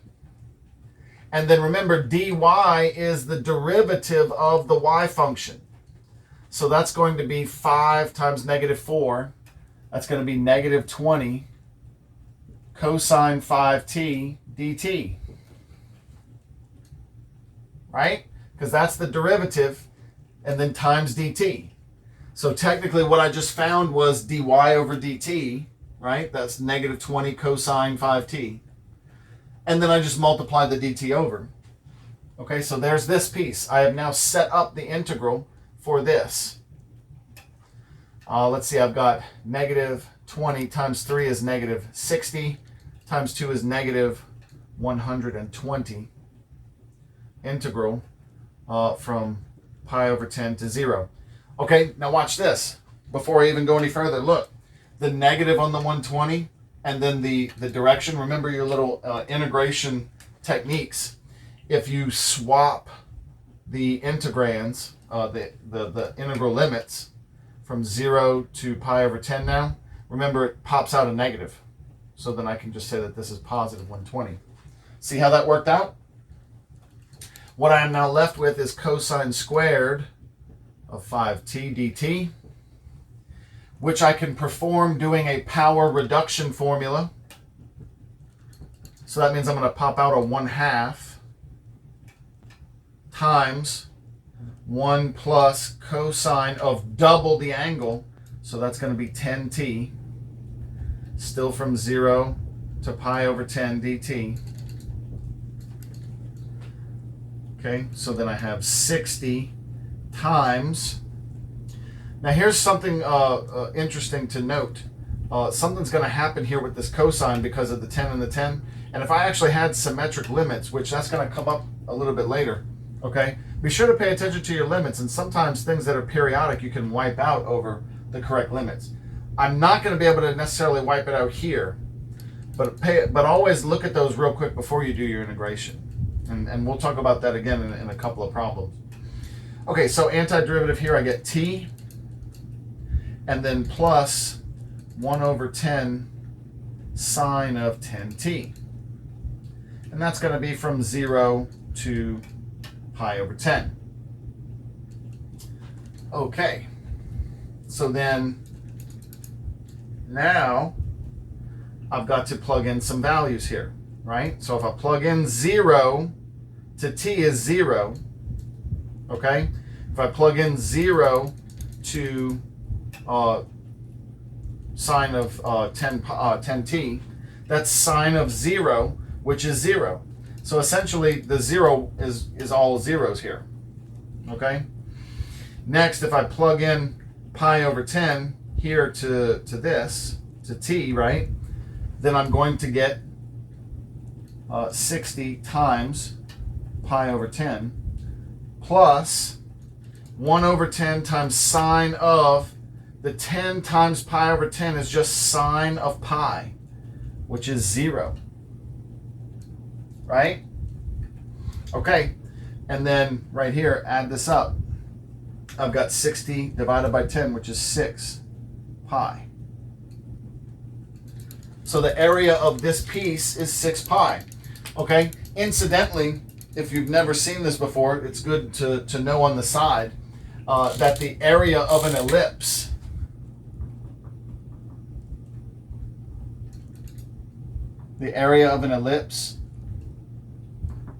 is AB pi.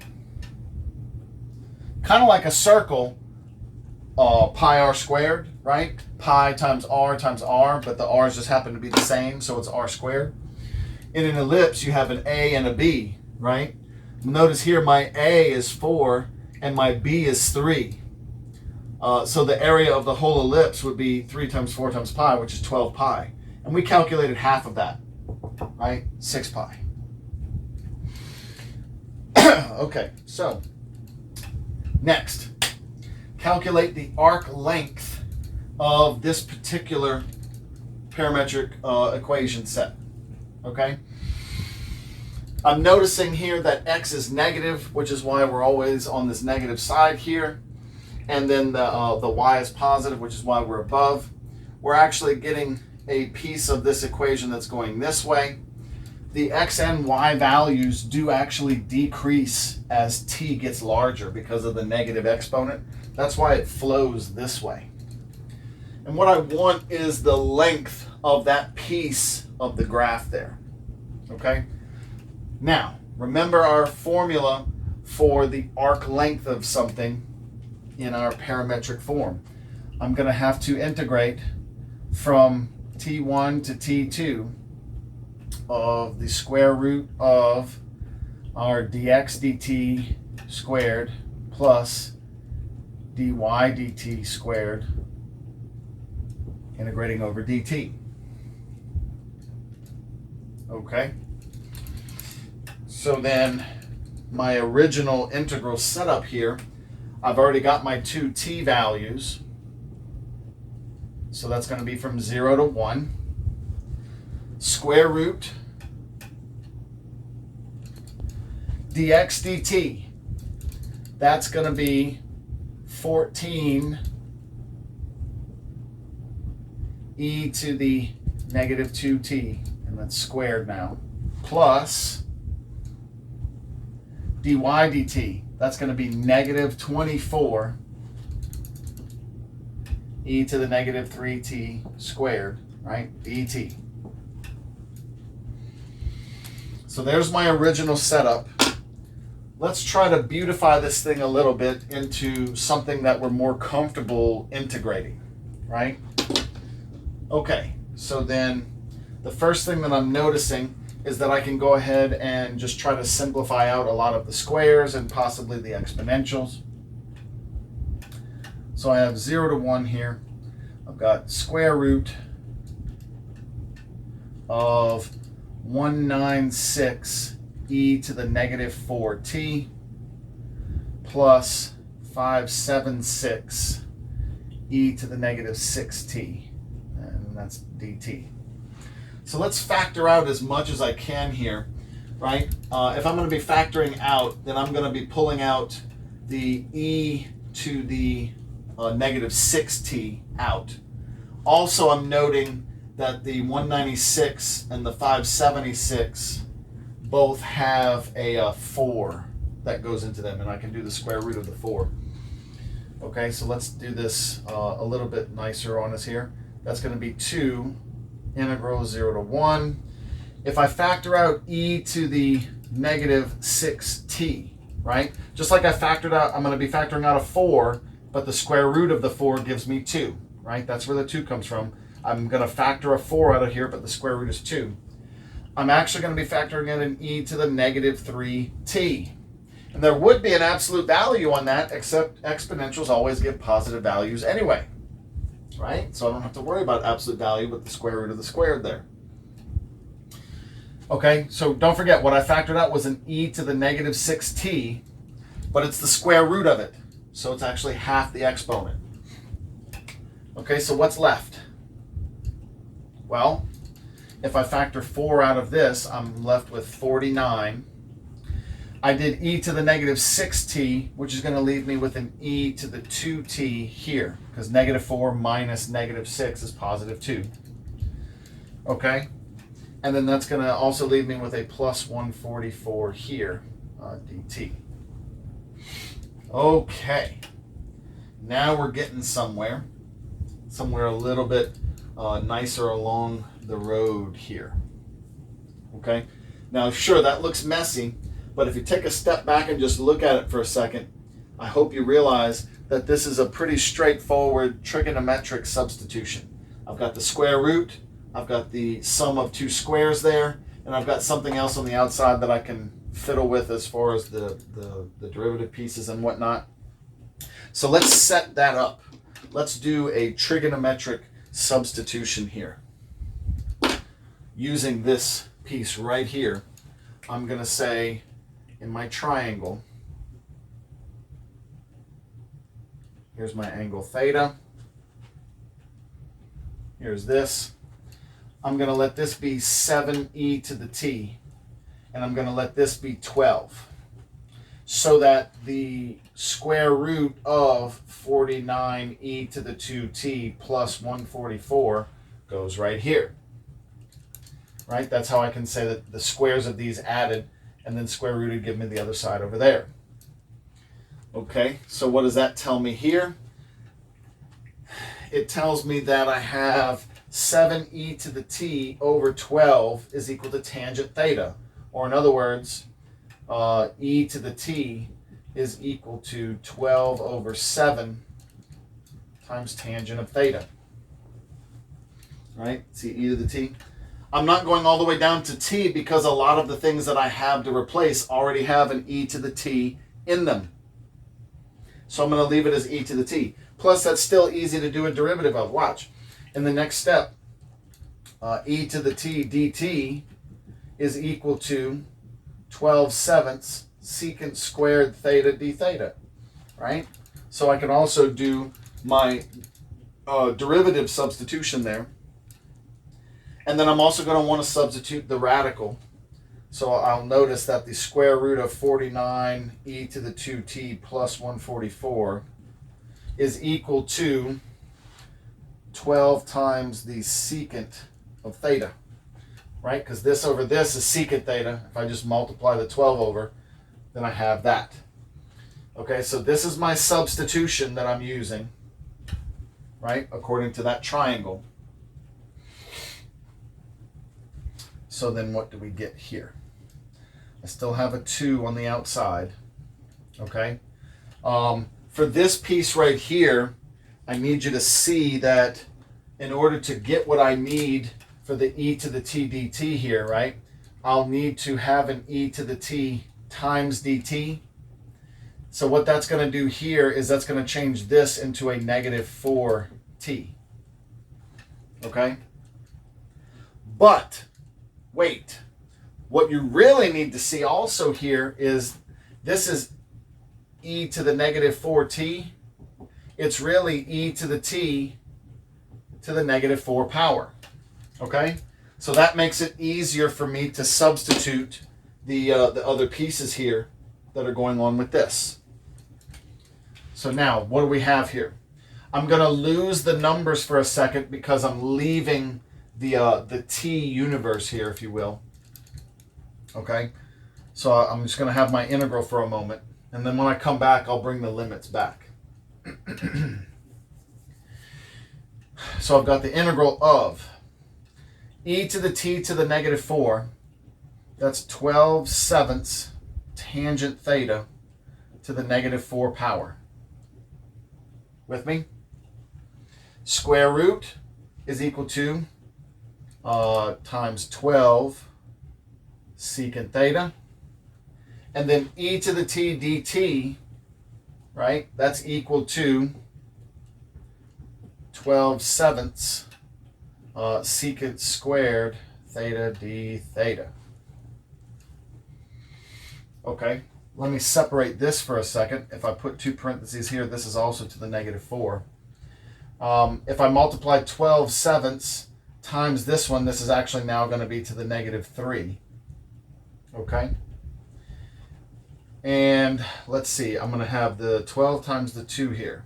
Let's go ahead and do that. I'm going to have 24 times 7 over 12 cubed. Notice what I did there, right? I did 12 times the 2. And then this was to the negative 3, so I reciprocated it, and it's to the 3 now. I've got secant cubed over tangent to the 4th. D theta. So then I just need to handle this integral right here. Well, don't forget, tangent is sine over cosine, and I'm dividing it. So it's really times cosine over sine. And secant is 1 over cosine, right? So what's really happening here? Take a little side step with just the trig stuff for a second. The secant cubed is giving me a 1 over cosine cubed times the reciprocal here is giving me a cosine to the 4th over sine to the 4th, right? This is sort of a real quick breakdown of what's going on with all these trig functions here. I'm going to lose most of my cosines, and I'm just going to have a cosine over sine to the 4th. Okay. So I've still got all those numbers there with me. I've got 24 times 7 over 12 cubed. And I'm left with the integral of cosine theta over sine to the 4th theta. Theta. I hope you're seeing right away that that's a quick, simple substitution because cosine of theta is the derivative of sine of theta, and it would just be something to the fourth or something actually to the negative fourth power. I can do this antiderivative immediately, right? That's going to be equal to 24 7/12 cubed. And then I've got antiderivative of this is going to be -3. Oh, no, not -3. Divided by -3 here. 1 over sine cubed of theta. Okay? Now remember, what I did here was I just integrated something to the -4 power. Power rule brings it up to -3. Divide by the new power, there's the -3. And then I have 1 over, the object to the -3 power. The object happened to be sine theta. Okay, let me get back into my T universe here so that I can actually finish the problem with the original limiting values. Sine theta over here is this, right? This over this. But it's 1 over that, right? Okay. So let's see, I've got -8, right, because of this. I have 7/12 cubed, okay? And then in the bracket here, I have the square root of 49 e to the 2t plus 144 over 7e to the t. But then this whole thing is cubed because it's 1 over sine cubed. And now that I'm back in the T universe, I'm going to be doing T equals 0 to 1. Okay? So I took a little hiatus from the values. There are still numbers here, by the way. We just didn't bother to actually write them down or calculate them because we were never going to use them in there. And I've switched back to the easy T numbers here. Okay? Real quick, notice that immediately I'm not going to have a 7 cubed anymore, right? This 7 is cubed, and so is this one. So those are going to go away. And technically 8 is 2 cubed, right? Okay. So I've actually got, this is -1 over 6 cubed. And then I've got where I'm plugging in 1 and plugging in 0, right? So if I plug in 1 right here, then I've got 49 e to the 2 plus 144 to the 3 halves power. And in the denominator, I've got e cubed. Minus, if I plug in 0, then I've got 49 plus 144, right? So square root of 50 and 143 is 193. And then if I plug in 0 here, it's just 1, right? But it's cubed, right? So this is actually cubed right here. All of this is stuff that we can punch up, right? What this ends up being,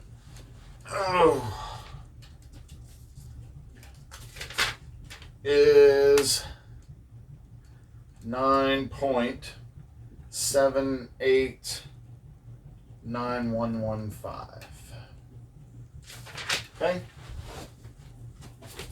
So I know this doesn't necessarily sell this thing on simplistic, but notice it is doable, okay? And it's using a lot of the methods that we've talked about before.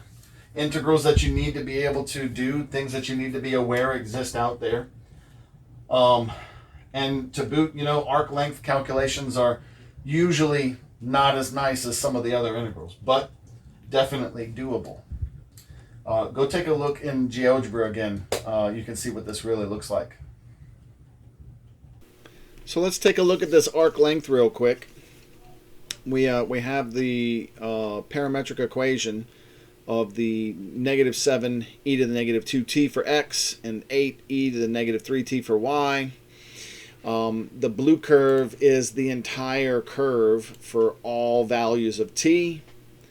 And notice this other little piece that I'm going to bring up, you can't see it yet, is the piece that we actually found the length of. It's just this small portion right here. Okay, you can see that if I type b of 0 in here, it gives me that endpoint, and if I type in b of 1, it gives me the other endpoint there that go in between those two. So we're actually finding the length of this curve between those 2 points right there, which I can actually just type in here. Length of a curve, let's say curve A. We're going to start t equals 0 and t equals 1. And as you can see, it's giving me the same length that we computed. Let's get more accurate here. Set the settings for 5 decimals. Right? So as you can see, it's the same calculation, the 9.78911 that we were using on the board.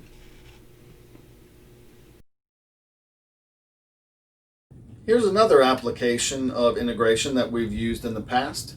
It's a volume of revolution of, this time, a parametric function.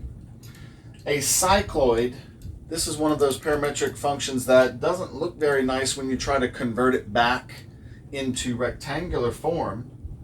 And I would like to know the volume of one of these periods revolved around the x-axis, right? So I just need to remember that this is going to be one solid piece. If I slice it by discs, right, do the slices, they will be discs, not washers, and I won't have to do two separate integrals because there's not, going between two different pieces of itself. I'm just going to slice it this way and revolve it around the x-axis. So then a individual disc, right, would be like this, where the radius of that disc would just be my y value. And then if I add up the area of this disc and add it up from the beginning all the way to the end here, right, then I'll get the area of this thing being rotated, right? It'll look kind of weird, footballish, right? It'll be this weird oblong, pointy-tipped ball shape, right? And I'm just going to be adding up all of these slices here. Okay? Now, the period of one of these, don't forget the x distance right here, is going to be 2 pi times a, where a is the number in front right here. So the x value here is technically 6 pi, right? Because when I hit the other end of this thing right here, it's just 2 pi times the 3. And if you'll notice, that's because sine of 2 pi is the 0 here, and I'm getting 3 times 2 pi. Really, when does the y value hit the bottom again? Cosine of the 2 pi right there is where you're going to get the 0. So it's actually, even though the period of the graph itself is a distance of 6 pi, it's a t value of 2 pi. Okay, and that's what's important, because I'm going to be integrating with the t variable, not with the x and y variables. Okay, so if I set up this disk integral, I'm going to be going from t1 to t2 here. Okay, we'll get more qualification on that in a second. It's going to be pi times the radius squared. That's the circle area at any given slice, right? The y value is going to be the radius of each of these circle disk slices. Okay? And then the thickness, right here, the thickness of one of these is dx. So it's times dx right here. Okay? Now I know I put dt here. It's actually d whatever. You could put d star, right? It's times d whatever. In this case, times dx. If I had rotated it around the y-axis and sliced the other way, it would be dy, right? It's just the particular way I slice this, you can see the thickness of one of these circles is dx. And that's actually important here so that I know which piece to plug in. So I've got pi times the integral from t equals 0 to 2 pi here. Okay, now y is equal to 3 times 1 minus cosine of t.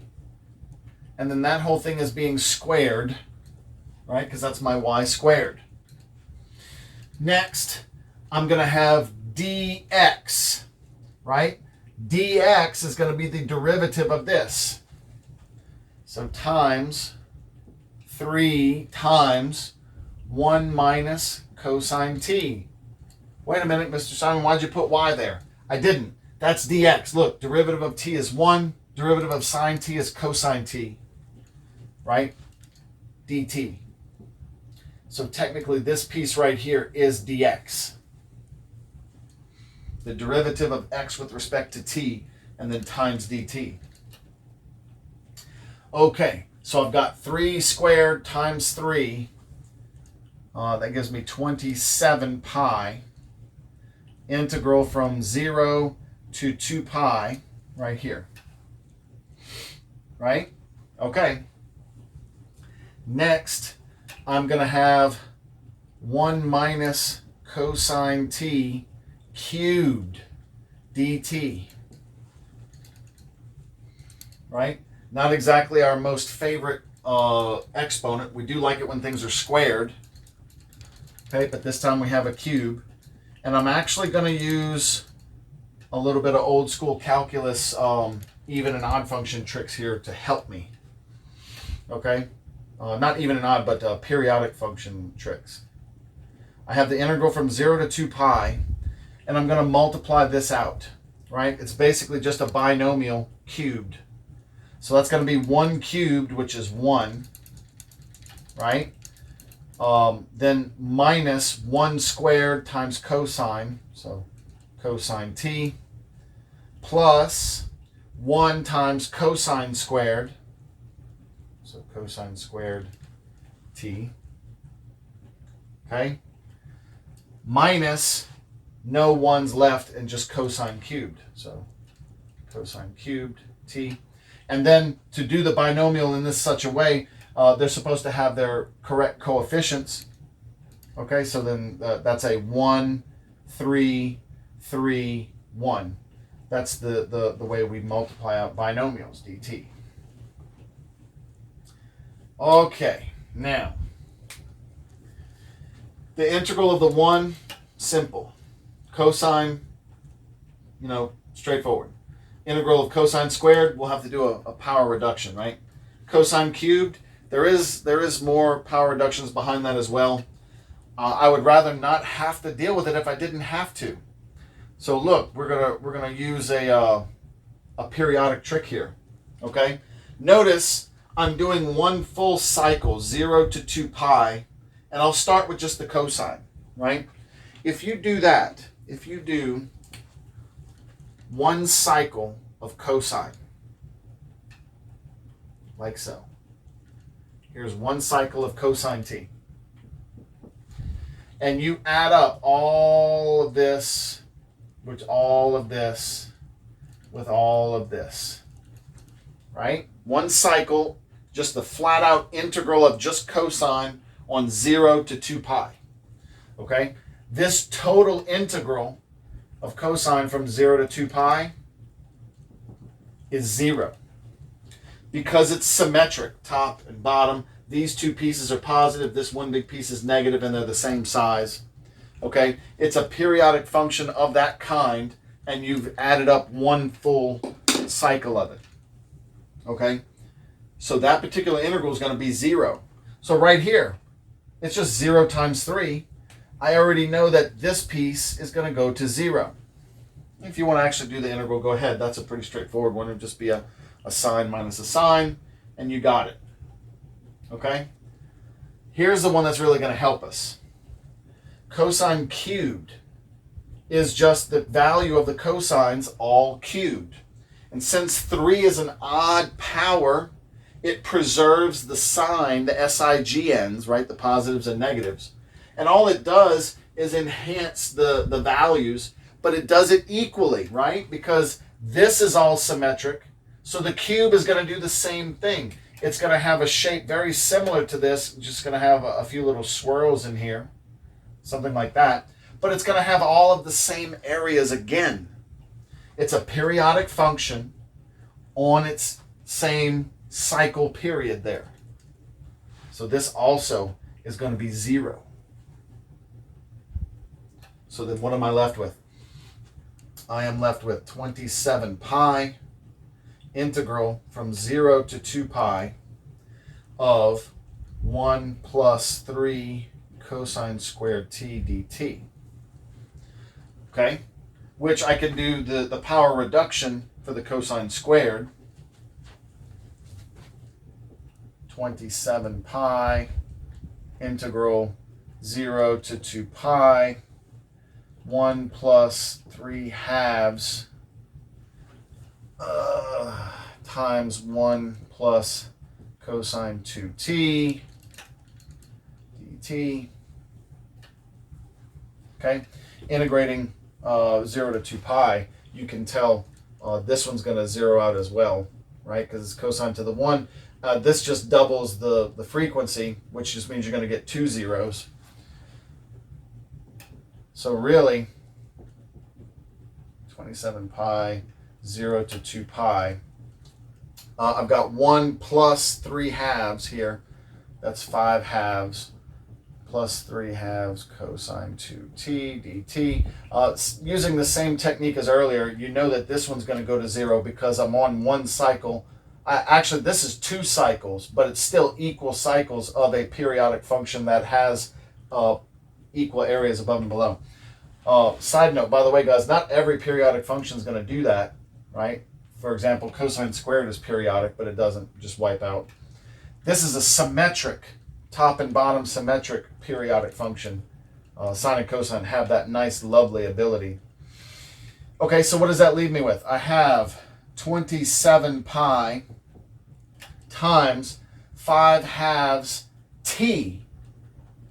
Well, that's just going to be times 5 halves times 2 pi minus 0, right?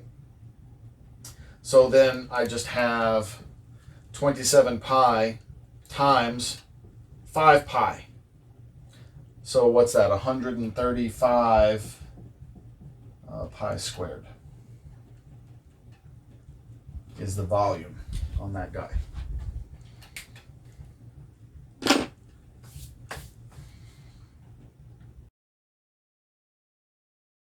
Let's do one more example with integrals to finish up this lecture. Let's do a surface area of revolution. Let's find the surface area of the solid formed by revolving this parametric equation around the y-axis. Okay, so I'll be taking this curve right here, which normally if t wasn't restricted, right, this curve would have this little pinched cusp looking curve this way. But I'm only taking the piece between 0 and 1, and then I'm taking that piece and revolving it around the y-axis. Okay, so first thing you want to note is that the radius of this revolution right here is my x value, right? That's the radius of the circular slice that I would be using to do this revolution. Okay, and then I have my 2t values, and then I'll just be using my setup here. Okay, doing the surface area requires me to do the arc length portion. So I've got the arc length piece, and then the radius, in this case r of t, is just going to be my x. Okay, so let's set this up. I've got 2 pi integral from t equals 0 to t equals 1. My x radius is 3t squared. And then I have the square root of dx dt, which is going to be 6t quantity squared, plus dy dt, which is going to be 6t squared dt. All right, let's make this a little bit easier on ourselves here. I'm noticing that I'm going to get a 6 squared out of both of these. If I factor that out with the square root, I'm basically able to just pull a 6 out from here. So that's 6 times this 3 and then times this 2. On the outside, 18 times 2, I get 36 pi. And then I have integral from 0 to 1. I still have t squared. I've got square root now of t squared plus t to the 4th dt. I can actually factor this even yet a little more. I notice that I can get this broken down into t squared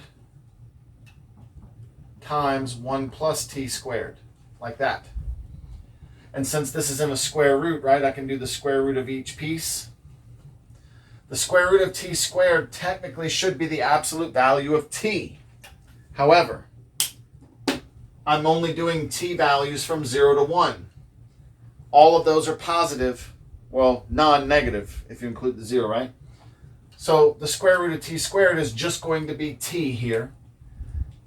And I can take this one more step into 36 pi integral from 0 to 1 t cubed square root of 1 plus t squared dt. Okay. This one I can do with a quick, simple substitution.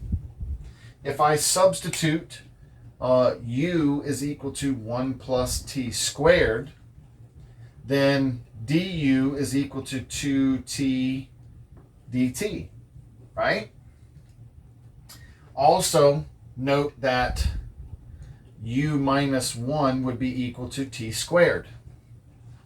So right here for the t cubed, if I were to separate that into t squared and then times t over here, the t times dt I can use for the du. And then the t squared I can substitute with u minus 1. Okay. The only thing left is I need to do a 2t dt. So I'll borrow a 2 out of this 36 to make that work. Okay. So then that becomes 18 pi integral. It's not 0 to 1 anymore, right? It's actually 1 to 2. Because when t is 0, u is 1, and when t is 1, u is 2. T squared is u minus 1. Square root, so that's just u to the 1/2 I'll do instead of square root. And then I took the 2 right out of the 36, made it 18 again. 2t dt is du. So then what I have is 18 pi integral from 1 to 2, u to the 3/2 minus u to the 1/2 du, after I distribute that. Okay, so now I use my power rule. I'm going to have 18 pi times u to the 5/2, but then divide by 5/2, so times 2/5. Minus u to the 3/2, right? But then divide by 3/2, so times 2/3. And I'm going to be evaluating this between 1 and 2. Okay, let's see. Make this a little easier on myself. I can factor a 2 out here, right? So let's do that. I'll factor a 2 out, which will make this 18 back into a 36 again. If I do a common denominator here between these two fractions, it would be 15, right? This would be 3/15 and 5/15. So if I factor out the 15ths, this would be a 3, and this would be a 5. Okie dokie. Oh, and then look, I can actually reduce that right there. The 36 over 50. I'll do that in the next step. Okay. Now, I'm going to have 3 times 2. Let me reduce 36 over 15 first. That's going to give me 12 pi over 5 times, in my first parentheses, I'll have 3 times 2 to the 5 halves minus 5 times 2 to the 3 halves, right? And then minus, it's just 1, so minus 3 minus 5, like so. Okay. Now 2 to the 5 halves is really 2 to the 4 halves times 2 to the 1 half, right? But 2 to the 4 halves is just 2 squared, which is 4. So what I have here is 12 square root of 2, right? Because that's 4 times 3, 12, and then square root of 2. Minus 2 to the 3 halves is really 2 to the 2 halves times 2 to the 1 half, right? So I'm separating these out to make it easy. That gives me 2 to the 1, which is 2, times 5, which is 10, and then square root of 2. That's nice. That just becomes 2 square root of 2, right? This right here just becomes 2 square root of 2. And then I have minus negative 2, so plus 2. Okay, so then we finish this out with 12 pi over 5 times 2 square root of 2 plus 2. I guess if you want to be fully, factored and correct, that would be 24 pi over 5 times 1 plus square root of 2. Okay, want to get an approximation of that guy? 24 pi divided by 5, and then times 1 plus square root of 2, around 36.4 units squared, right? Square units, because it's area. Okay, so I hope this lecture has given you an insight into how we can still use all of the same calculus that we've been using since the beginning of your Calc 1 career. And all it is taking an approach where X and Y are independent dimensions. And as long as I can label things and visualize these things, a lot of the setup is identical to what you would have done before, just a little bit more separated. But all of the actual calculus ends up being very, very similar. Okay?